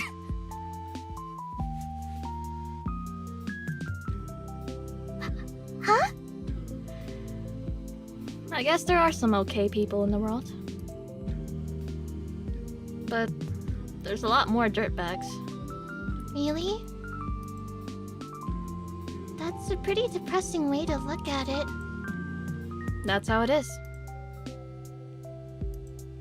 I don't know if I agree. At least, I've never met someone I'd call a dirtbag. Are you serious? Garen's right there. Garen? Well, he's not that bad. Uh-huh. Really, I don't think he means it. I'm sure everyone is trying the best they can. Most people wouldn't want to cause anyone pain, right? I think that's something Camus and I can agree on. Yeah, right. If everyone's so nice, where's all that greater evil coming from? You think it's some natural phenomenon? No, of course not. There are things we perceive as painful in the moment. Amy, it's Camus. Oh, okay. Please, it hurts. My bad, I wouldn't fucking know! Illiterate hamster, by the way.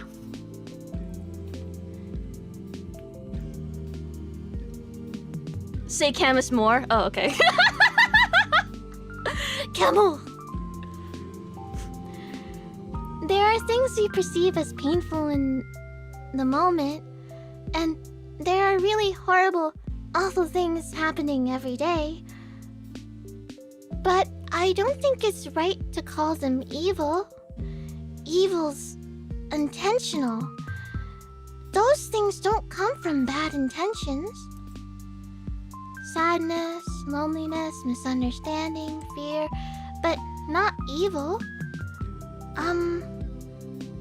There was this famous judge, how do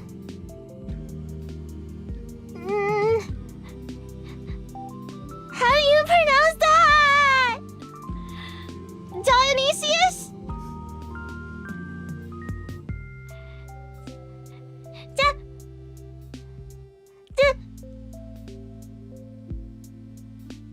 Judge Judy! Thank you, Nano. Dionysus. I think that's it. Judge...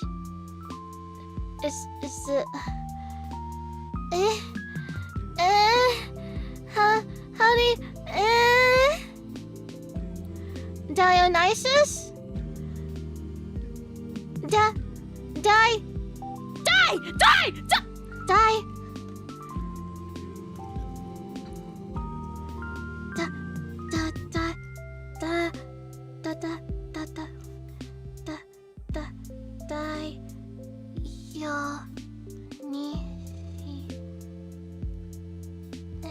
Pronunciation. Hi. No, advertisements! Get out of the way! Get away, advertisements!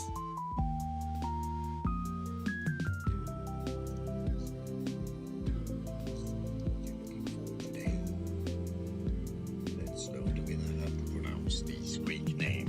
We need to clarify one thing before we detail the exact pronunciation. This name here, pay attention to the little I here, okay?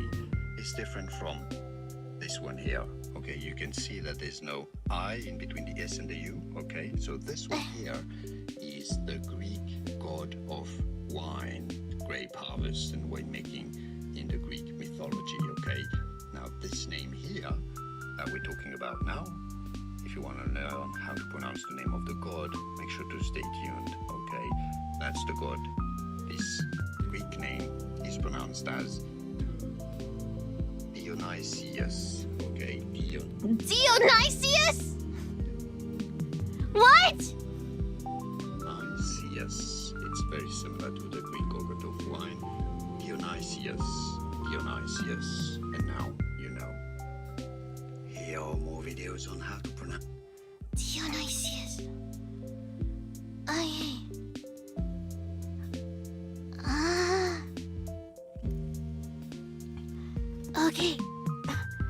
Okay.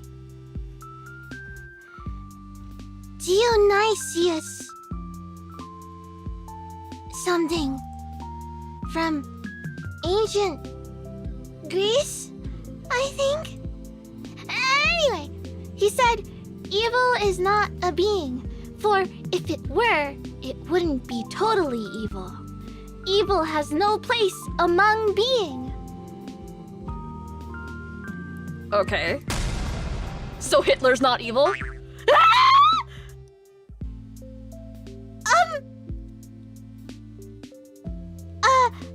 That's a rather extreme example, but it's not like he was born that way, was he? I mean, it wasn't his natural quality, I don't think. So, point still stands. He grew up and became evil as hell. Evil exists. It's friggin' everywhere. Just because there's a reason for it doesn't make it better. Of course not. I just don't like when it's described as something omnipresent. What? It's like, it doesn't matter. What I'm trying to say is, we aren't born with some big evil force inside us. I doubt the universe is any different. What? The universe ain't a person. Of course it's different. Well, yes, it's not. I know that. But it is a kind of being, right?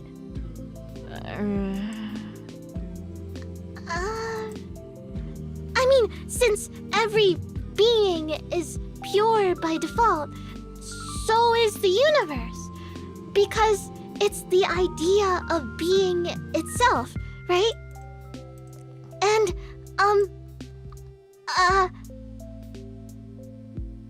I'm not making any sense, am I? You're not. Sorry. It's whatever. About what I'd expect. What does that mean? You're weird. You say weird things. For a second, I feel a lump rising in my throat. But then I realize something. Ira doesn't look annoyed with me. In fact, it's like she's not repulsed by me at all.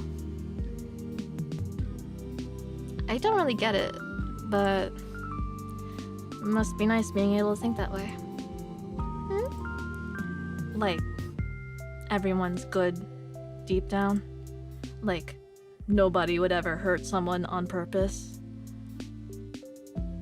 That's a sweet world you're living in. How do you do it? If I were you, I'd be angry as hell. Aren't you pretty angry already? Angrier?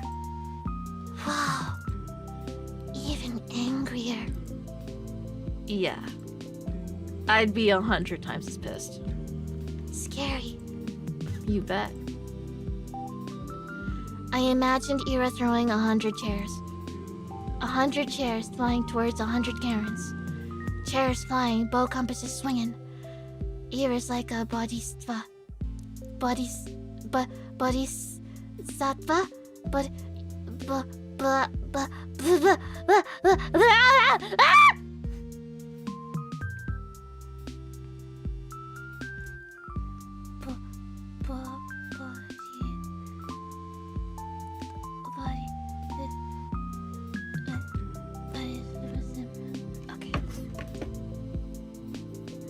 Dozens of hands, half are for holding furniture and half are for stationery. A halo of chairs and compasses. A halo drawn with a compass. Every new compass draws another halo. 100 times more compasses, 100 times more halos. Ira surrounded by 100 halos. We talk for a little while longer. Just idle chatter while she finishes her smoke. I tell her about some of the books I've recently read. My impressions, my interpretations.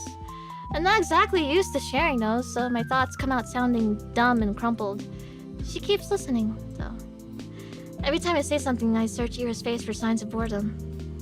Maybe I'm just not looking hard enough, but I can't find anything of the sort. Oh, jeez. I feel so happy I might die. I gotta go. She puts out her cigarette butt. Oh, really? Yeah, plans. I understand. But, some of those novels sounded kinda interesting. I'll check them out if I don't forget. Really? Please let me know if you do! And, sorry for that stupid philosophy talk. Can you shut up with the freaking apologies? I just said thanks. Ira gives me a look so threatening I cut myself off. Right. I hope you enjoy them? She nods in approval. Phew! Oh. And the books I read. They were, Yes? Angelique. Eh? By Anne Golan. Angelique! A romance series? It's historical! It's not just lovey-dovey stuff, you know. I know! My mom really liked them! They seem wonderful! I never got to reading them, and, I didn't really expect you to be in... They're fine! It's not like I'm a huge fan or anything! You're not? It's just that... if you want to read something historical or whatever, they're alright. Okay, I'll remember that.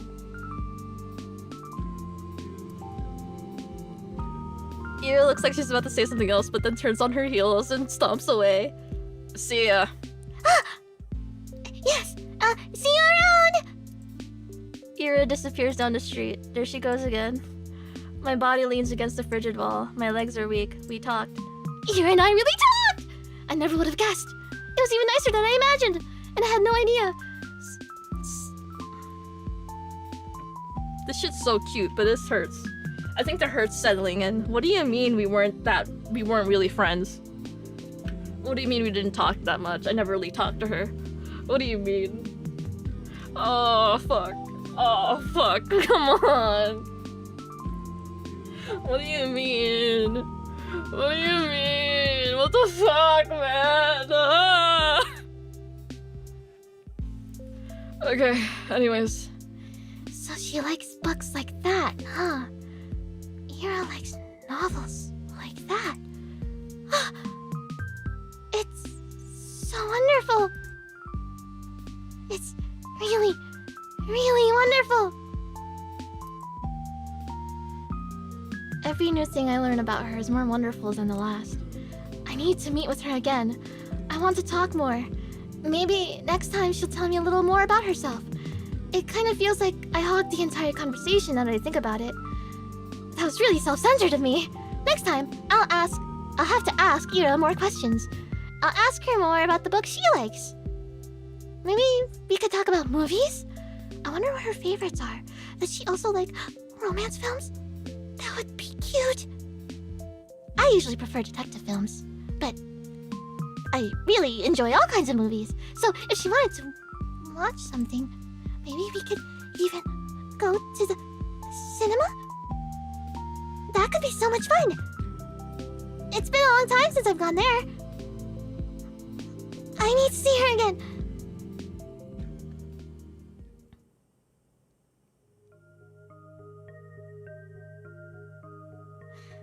She skips even more often than before.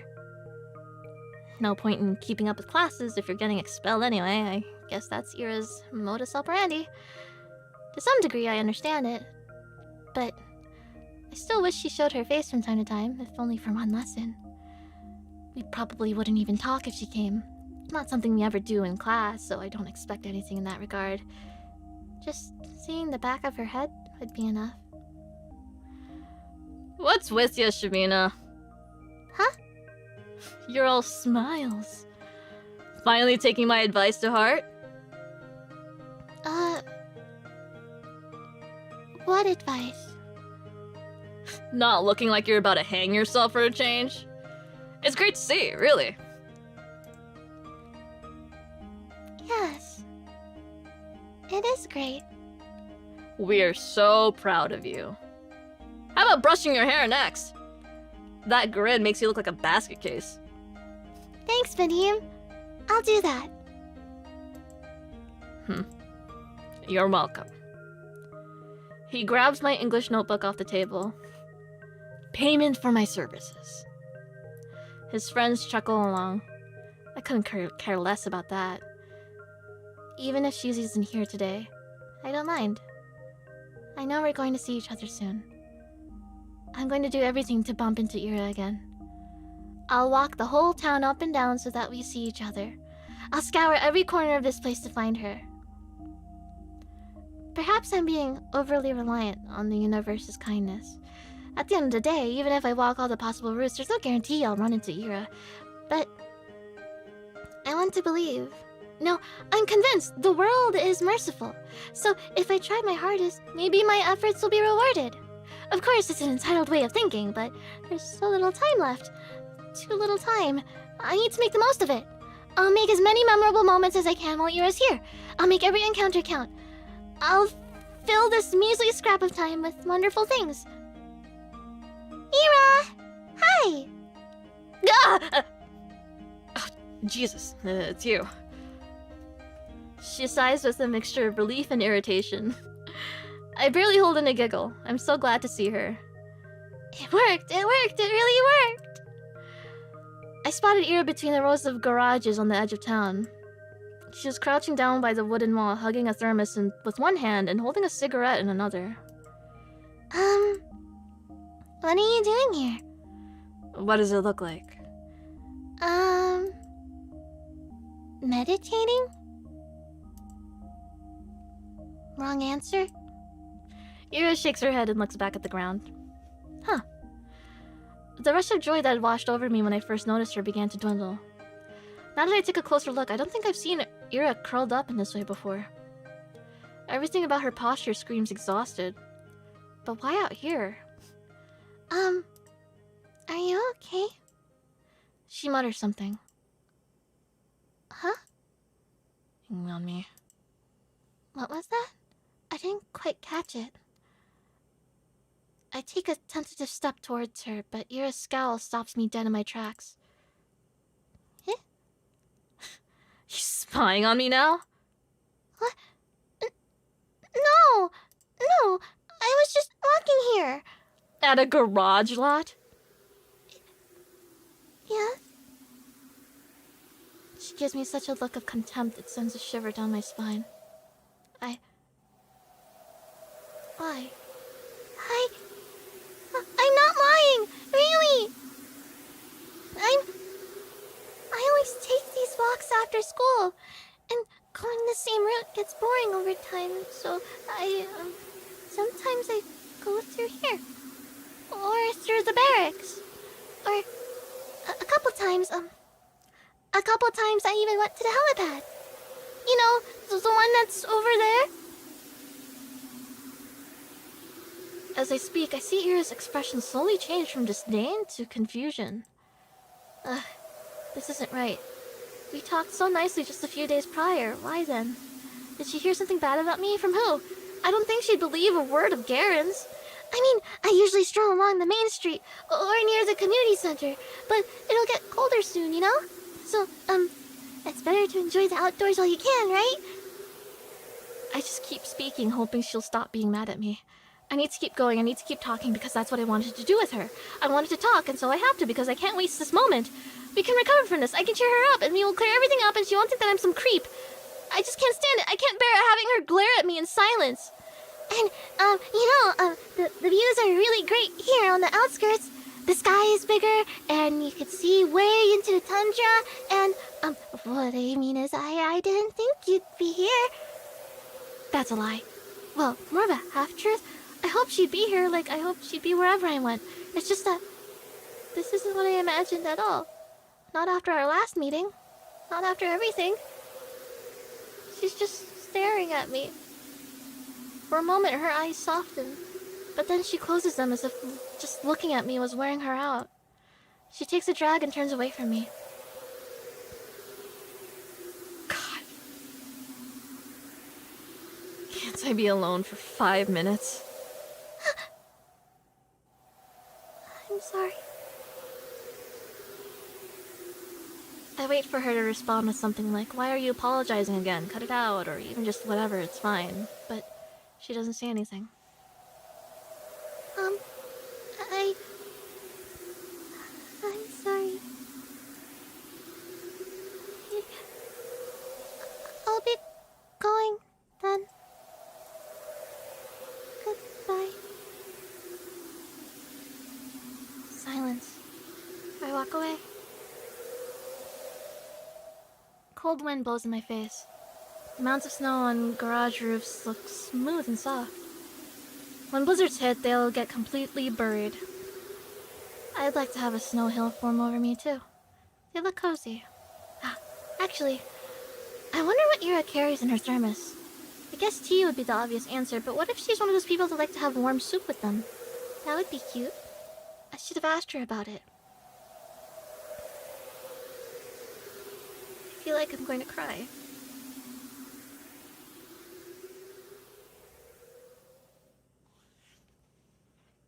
Starts kicking the wall. Whatever, man. Oh, hold on, I'm sitting back down.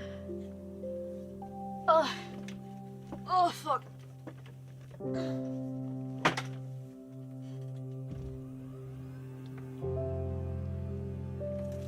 Oh, Jesus Christ, what? Whoa, whoa, whoa, whoa, whoa, whoa, whoa, whoa, whoa, whoa, whoa, whoa, whoa! What did I just crush? Okay, you do not do that. Okay, thank you. I accidentally crushed my bucket of doohickeys. Should be fine.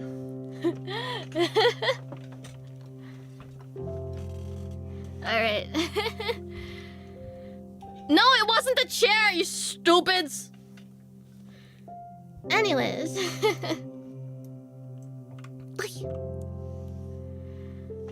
Hey, you got any plans for New Year's? What plans? I'll be with my folks. No, I mean after that. My sister's going to a party with other upperclassmen. Oh, you serious? Think we could sneak in? No way, I don't want to hang out with her. Man, come on. They're gonna have those older girls there too, right? The ones from grade 10. Oh, I bet Mishina will be there. Like she talked to you. Hey! You don't know I said we're not crashing anything. They won't let us in anyway. Ugh, that's true. Where are we going then? Whose place? Not mine. We've got Grandma coming over. I can't host. You? Me neither. Vadim? No way. Dad's been. He's kind of tired recently. Ah, really? Yeah. It's whatever though. Work stuff, I guess. I hear ya. My mom's also out of it. All the adults are pretty stressed, huh? Figures. It's the end of the year. Right. It's almost New Year's. It's a shame, but I don't feel festive at all. I'll need to help Mom decorate the house. Should I remind her about that? It feels like all of us kind of forgot about the holidays. At least I did. Well, maybe I didn't really forget. The end of the year has been looming in the back of my mind, but not as the cause for celebration. All I could think about were the days counting down to the moment Ira would move away. Ira. She is absent again. I'm not surprised. I just really... I wish that I could clear things up with her. I'm not sure how, but I have to. Maybe I should apologize again? What for? Did I really do something so wrong? I guess I've been pretty annoying, but... I don't know anymore. I need to think of something that could cheer her up next time we meet. Will more apologies really cut it? Probably not. She'll just get more annoyed. Then maybe a small gift? That might be weird though. And I won't get any more in allowance till next week. What could I even buy with this spare change? Maybe a little treat will do? A waffle? Would she like a waffle? Ah! What the hell? She's not a freaking dog! Why does my mind always go to some weird place with her? I should just shut up. Focus on something else. It's just so difficult to do these days. Difficult. But I've got to try. Inhale. Exhale. There. A little clearer. I see the sidewalk a little better. The buildings, the sky, the lights. Everything around is friendly. Everything is beautiful. That's great. Those are great things to look at and think about. Though perhaps I shouldn't breathe so deeply. You can really get sick from this. It has been getting colder, after all. My usual routes have been getting harder and harder to finish. It is not just the temperature. The paths on the outskirts get snowed over, so trudging through them tires me out really quickly. The winds are picking up too.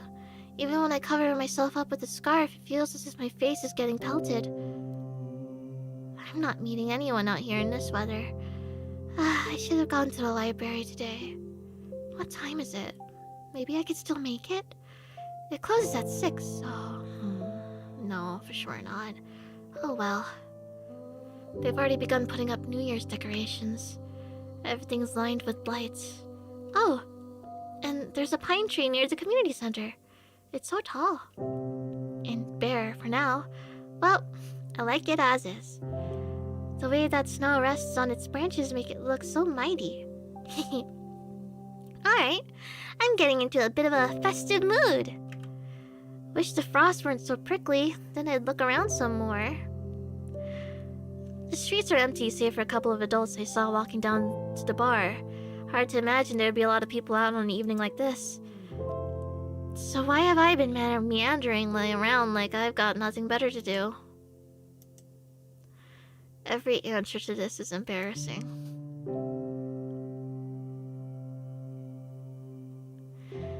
The inside of our apartment block is warm and muddy orange. There's no elevator, but then again, it's only 5 floors. I make my way upstairs. An idea is forming in my head. An obvious solution to the problem I've been having. It's perfect. I have the perfect plan for the evening. There's our door. It's kind of uninviting, but that's just my opinion. I bet Dad's guests find it quite welcoming, though, judging by how quiet it is. I turn the key and enter.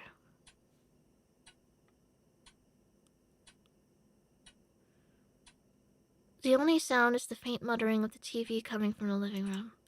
Yes. Thank God, no visitors today. I hang my wet coat up to dry, take off my shoes, and quietly go down the corridor.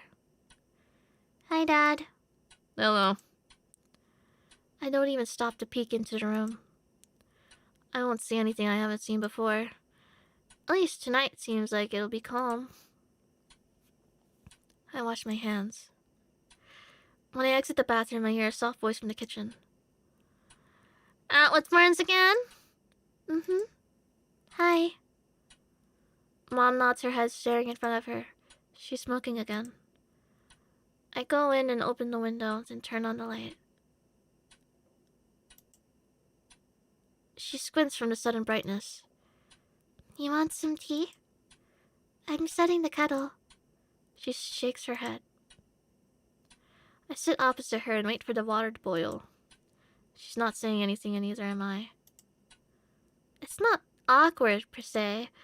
I just pick at the oilcloth and swat away the smoke that occasionally drifts in my direction. We're both used to this kind of thing in our own way. Even so, I go to my room as soon as I fill up the teapot.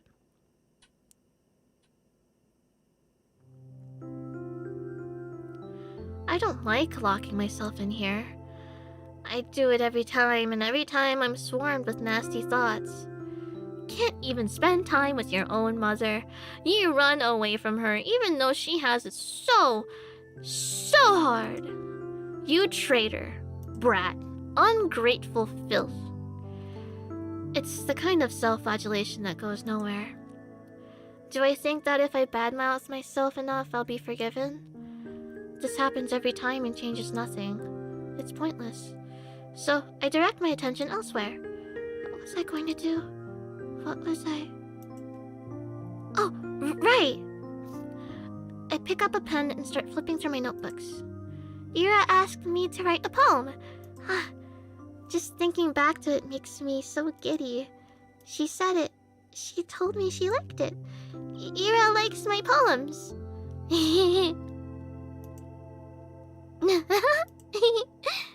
Nobody's ever said that to me before. Well, Dosha did. But that was years ago. That poem... the one that Garen read? What did she like about it? Maybe I should have asked. Where was it? Ah, that's it. Сырая черная земля, не обнимай меня так нежно. Не рви наряд свой белоснежный и спи спокойно. Только я буду царапаться и биться, а иней пусть себе искрится, и пусть летят по небу птицы, и светит бледная заря. Oh, damp black earth, do not hold me so tenderly. Do not tear your snow-white attire, and sleep peacefully. I will scratch and I will beat, but frost will still glimmer, and birds will still fly across the sky, and pale dawn will still shine. I think that's what that said. Fuck my life. I didn't read fast enough. I don't know what that said. Fuck!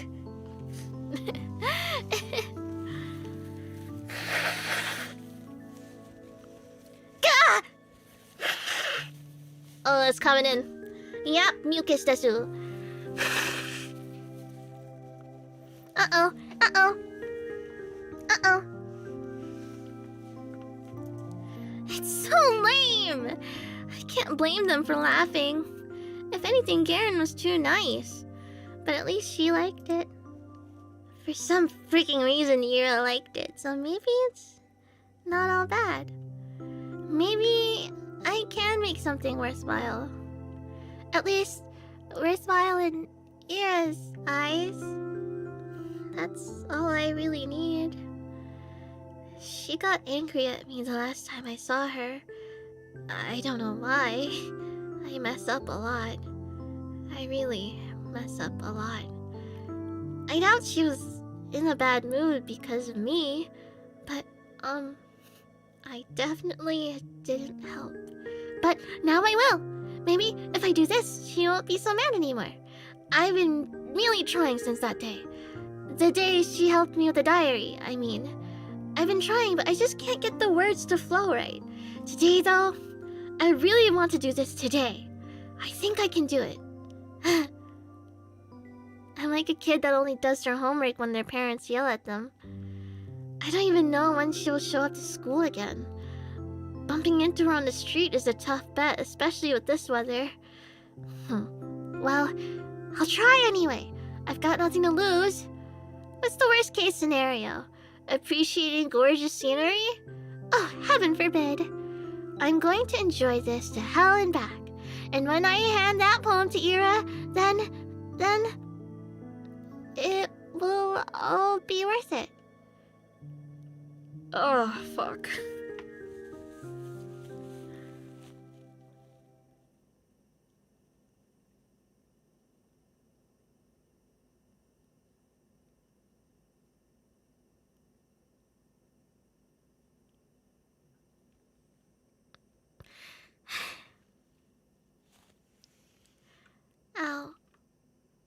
just this tired. I'm gonna totally wear down this poor eraser at this rate. I've gotta remember to buy a new one. It's just a bit annoying. Even though I ask my classmates to be more careful, they always forget about it. I didn't used to do that before. But now, whenever I lend a textbook to someone, I specifically ask them not to doodle in it. Despite that, they always come back with crude drawings all over. I can't hand them back to the library like that. And I'll get in trouble if a teacher sees it. I lean back in my chair. A week. That's how long it's been since I last seen her. It's not exactly new for her to skip several days at a time, but a whole week? Nobody else seems to be bothered, though. I shouldn't be either. It's not her job to be my, I don't want to call her Pitbull. Either way, it's nothing new. Nothing new, nothing bad. Maybe Ira is taking in the town she's grown to love? Who knows when she'll return here after she moves out? I get that. I would do the same. But still, I just wish I could see her. Is she still mad at me? I really hope not. But if she is, I have just the thing to help it. That's right, it's done. I wrote Ira a poem. I wonder how she'll react. I wonder if she'll like it. I really hope she likes it. Maybe she'll smile. Or what if she gets flustered? That would be so cute. I want to see her make that face again. I keep walking around. I don't really expect to see her at this point. It just feels like a duty I need to fulfill. Like a soldier patrolling the streets. Whoa! That sounds pretty cool. And it's not like the weather's harsh all the time. Real colds will settle in a couple of weeks. The wind can get annoying after a few hours, but aside from that, it's bearable. It's pretty. It's all good. The main road, the 2 residential streets, the community center, the helipad, the garages, the parking lot, the school, the stadium, the research center, the kindergartens, the barracks. I've seen it all 1,000 times. Perhaps, somewhere deep down, I am a little tired of this view.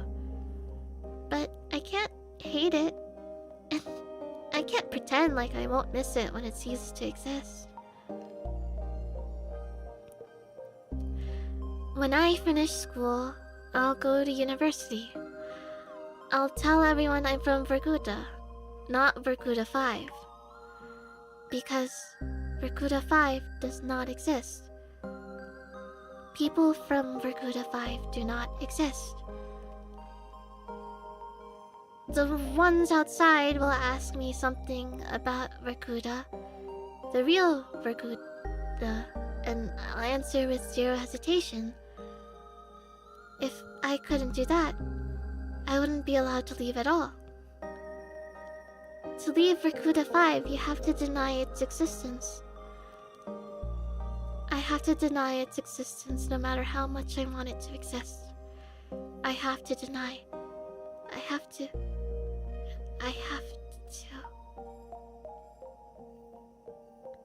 But it's tough. It's so tough that I'm not sure I'll ever manage. Realistically, I'll probably slip up and blurt out something incongruent. I do slip up a lot. I hope I'll get better at it by then. Maybe I should stop. I lower my scarf and take a big breath. Ouch! I'm seriously gonna catch a cold from this. Blah. At least my head feels really clear. I look up and see the familiar purple-gray of northern twilight. No, not twilight. Today is the first day of this year's polar night. So, I won't see the sun until the tail end of December. It's nothing too bad. Personally, I don't mind the dark. Some people seem to get really depressed during this time, but I'm not one of those. If I stay out for just a little longer and wait for the clouds to clear, I'll see the stars come fully into view. It's a beautiful sight, especially from here, from the barracks. Far better than that dinky sliver of the sky I'd see from my apartment windows. I wish that I could stick around for longer, but it's getting too cold. I start making my way back. Decrepit rows of worker housing disappear behind bigger and better homes. There's that old playground just around the corner. That's right. We used to go there all the time with Tosha. Even back when it was kind of unpopular, they built a newer one just 5 minutes away, so we often got to have the whole thing to ourselves. I guess that's why we like the place. Somehow today feels quieter than ever. I can hear a faint clinking sound as the wind passes through the swing set chains. Yeah? I slow down. There's a figure sitting on the frozen merry-go-round. A drunkard? No, we don't have those kinds of people here. At least not out and about on the streets. And the frame doesn't seem like it belongs to a man either. I approach, gently making my way through the snow. My Valenki sink into it with almost no resistance, almost zero sound. When was the last time we've had snow this soft? I don't remember. But perhaps I've stopped noticing the crunch of ice under my feet. Perhaps it's me being too focused on the person I've now recognized. It's Ira.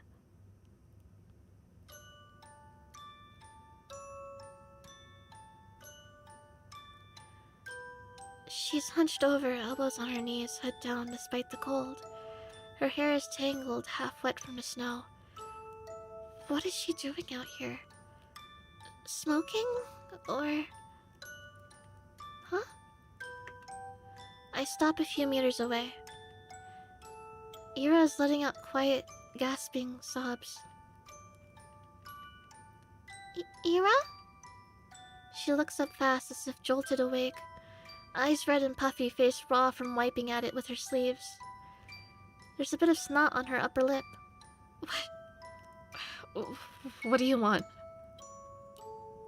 I don't know what to answer. What do I want? All I can think about is how I've never seen a person look so small. Ira swipes at her eyes again, then stands. She stumbles a little, trying to regain her usual posture. What, another one of your hangout spots? Damn creep. Her voice cracks halfway through.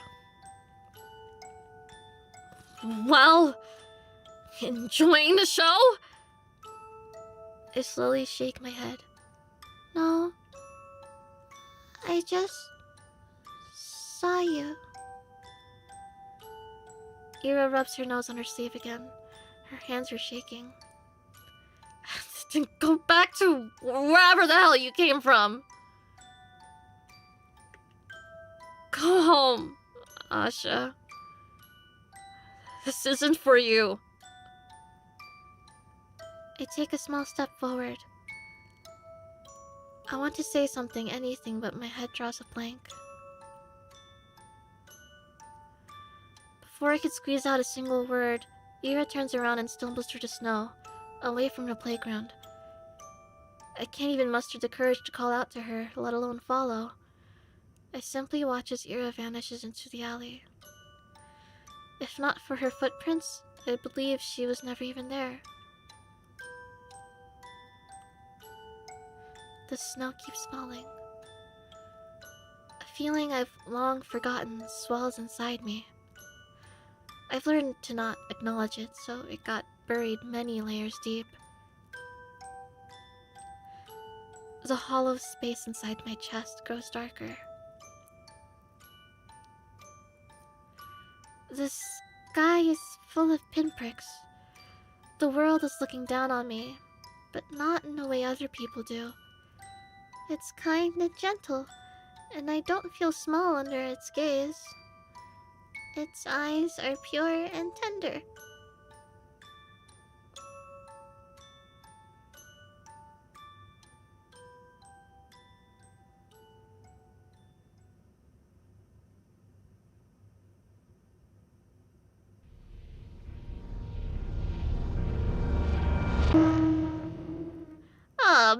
What the fuck?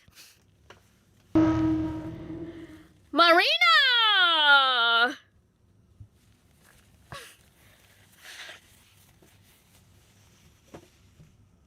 Go.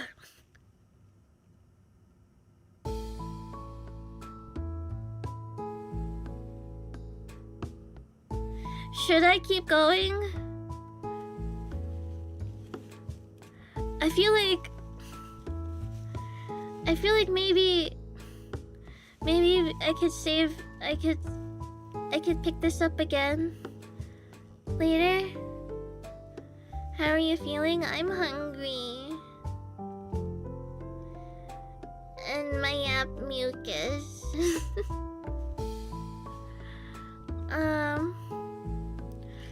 Hold on. Before that, how the fuck do you pronounce that? Z.A.T.O? Z.A.T.O?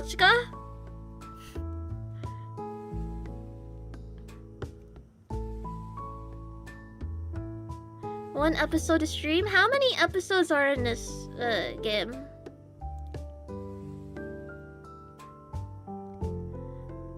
Good. Stress on the first E. Z.A.T.O. Eh?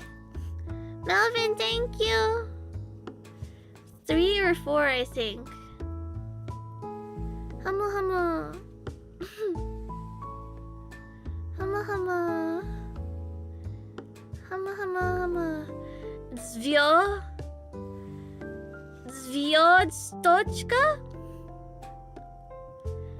It's prologue plus 3. Nyanan.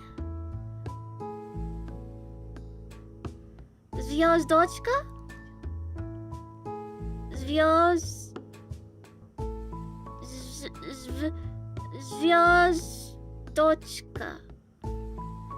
Interesting. Okay. Alright. Okay. Alright, we'll pick this up again another time then. Z.A.T.O.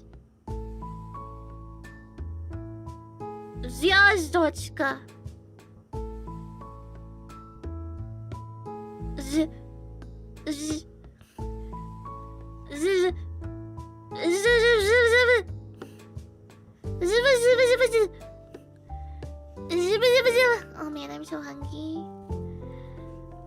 I'm so hungry. Yes, I will raid the birthday girl.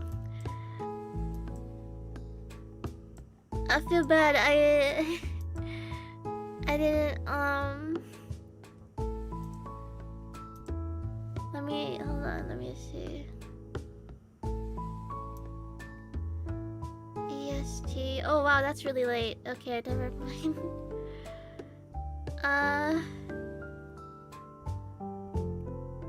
Oh, never mind. There's still slots open. Oh, that's really late for me. I can't do that. Yeah. Okay. Alright. I will raid the birthday girl, Desu.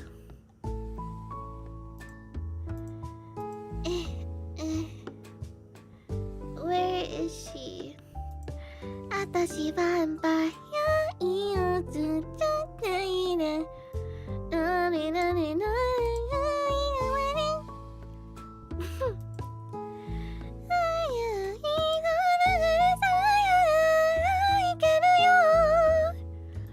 Atashi vampire.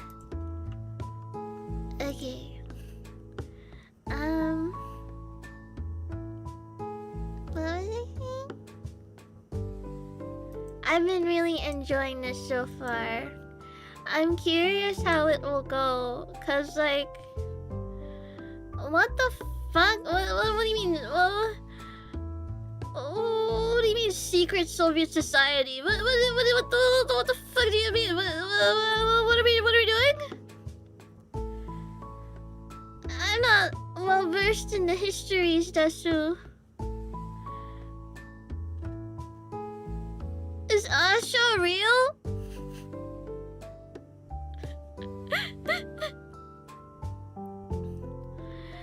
It's common for strategic sites. I've never heard of this phenomenon. I mean, they're living in the Soviet Union, but their life sucks. I'm talking about the something 5, but she has to pretend it doesn't exist. Gorky 18.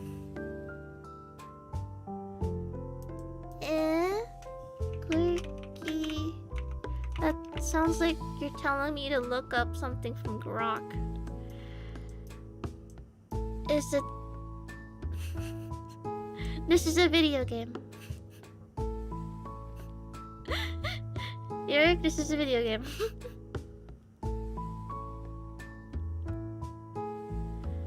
She's living in Vostok 5. Supposed to be a secret, specialized small town for research.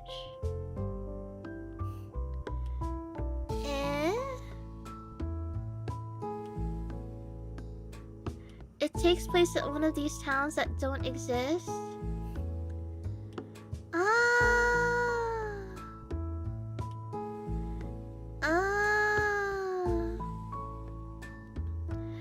Nora, happy 13 months listening in at work, Desu. I'm super glad you're liking it, Desu. I am very cheesed thus far. I'm very cheesed. It's very cute. I'm just scared. And also, like, I feel like it's like, damn, I never emotionally matured past high school. Looking into this 14-year-old's inner thought processes. Like, well, fuck me. And,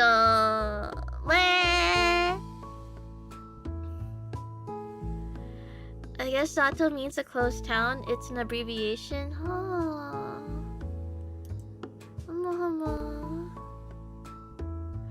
You could just see real recognizes real.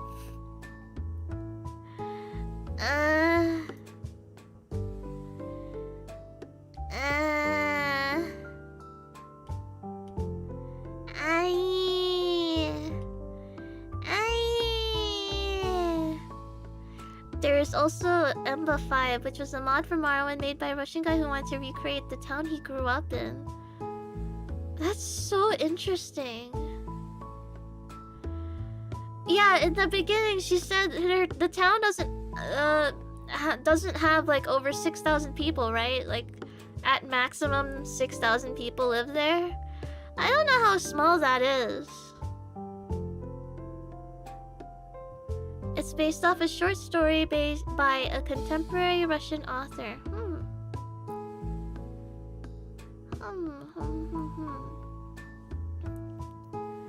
I don't know how... Yeah, I'm not really sure of the scope here. I don't know what makes towns small.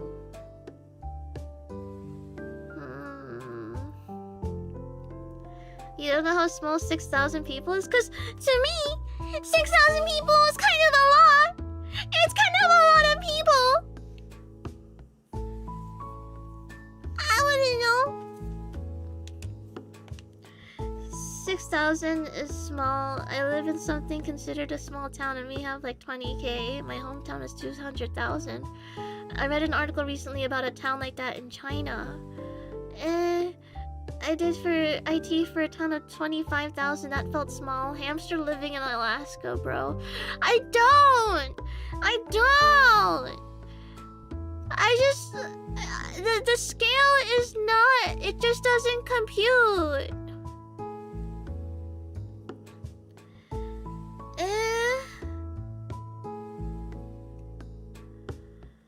There's a single school in the entire town. Jeez. Bro, the city in China I grew up in had like 7 million. Shit, this is why, like, what the fuck? None of these numbers mean anything to me. They hold no tangible scale in my little hamsterdome. I'm just like, oh, that's a big number. Oh. New York City has nearly 9 million. Okay, New York City is a pretty good. I don't know though.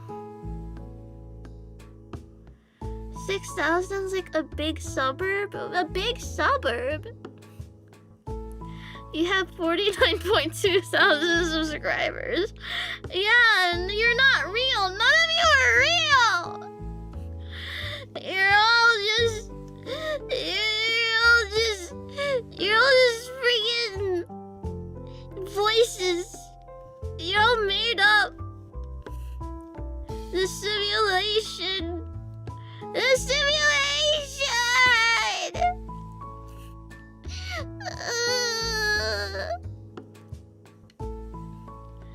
Take your meds. I did, actually. I did. I'll have you know. Most Soviet neighborhoods had between 5 to 20,000 people, so small district.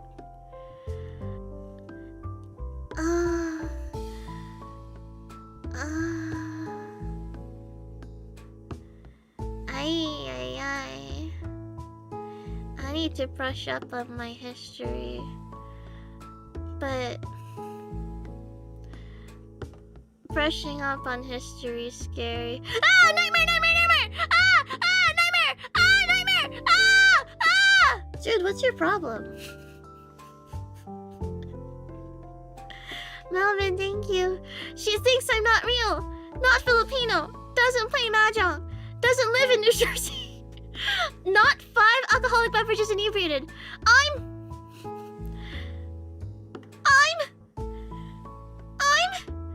a goofy goober rock. Dun, dun, dun, dun, dun, dun. I'm a goofy goober rock. Dun, dun, dun, dun, dun. We're all goofy goobers rock. Dun, dun, dun, dun, dun, dun. Goofy goofy goober rock. Hey.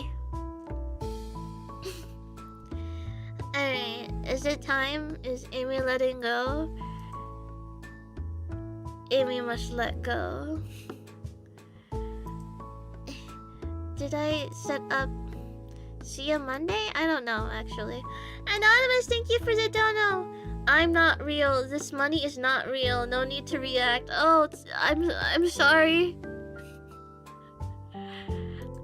I can't do anything right.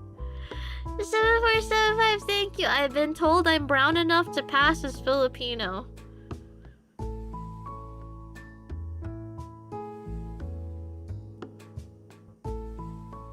Now, pardon me for asking, but are you or are you not Latinx?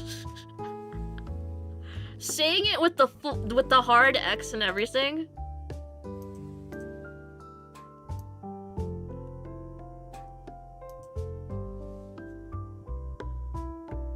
I'm Mexican. Okay. You meanie. Okay, I just like... I didn't know specifically. Okay, you could be Honduran for all I know. You know? Like... Why didn't you say Latinx like Latinx? Because it's funnier that way. It's like X to everything app. My pizza delivery driver asked me if I was Hispanic earlier.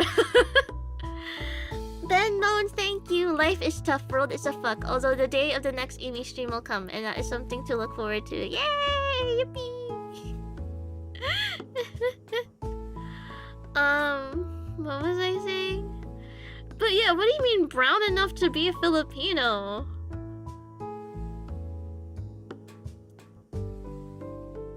Maybe it's just like my immediate like cultural surroundings, because motherfuckers over there go heavy on the skin whitening cream.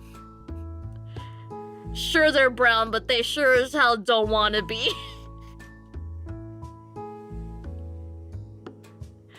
Uh-oh. Look at my culture, dog. Ay, nako. I'll use this cream po. It'll brighten up your skin po. Okay. Amy, you have to end stream. Oh, now the 5 alcoholic beverages in drunkard is telling me to end stream. Okay. Mr. Thank you. Philippines or pinks. The second one sounds a bit too close to something else for me.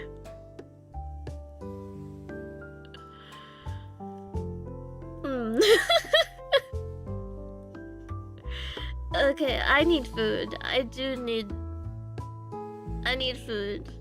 It's actually interesting that in Asia, skin whitening creams come from historical class divides between farmers and the wealthy classes. Farmers become tan due to working in the sun.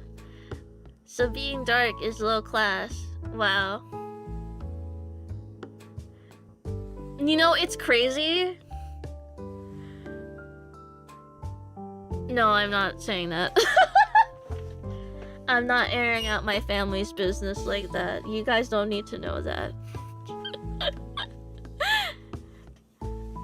Yay!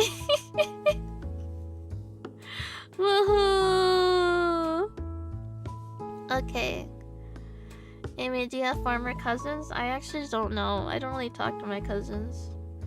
It's gonna be something about what I remember from back in the Peens. I'm gonna call it that now. I'm gonna call the Philippines the Peens.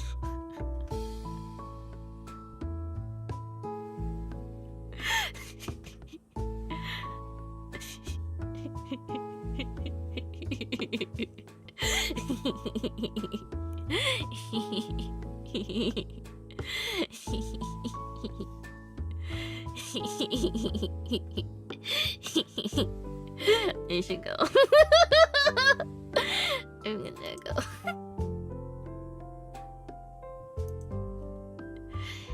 Okay. Yay! Yippee! Happy birthday, Malice!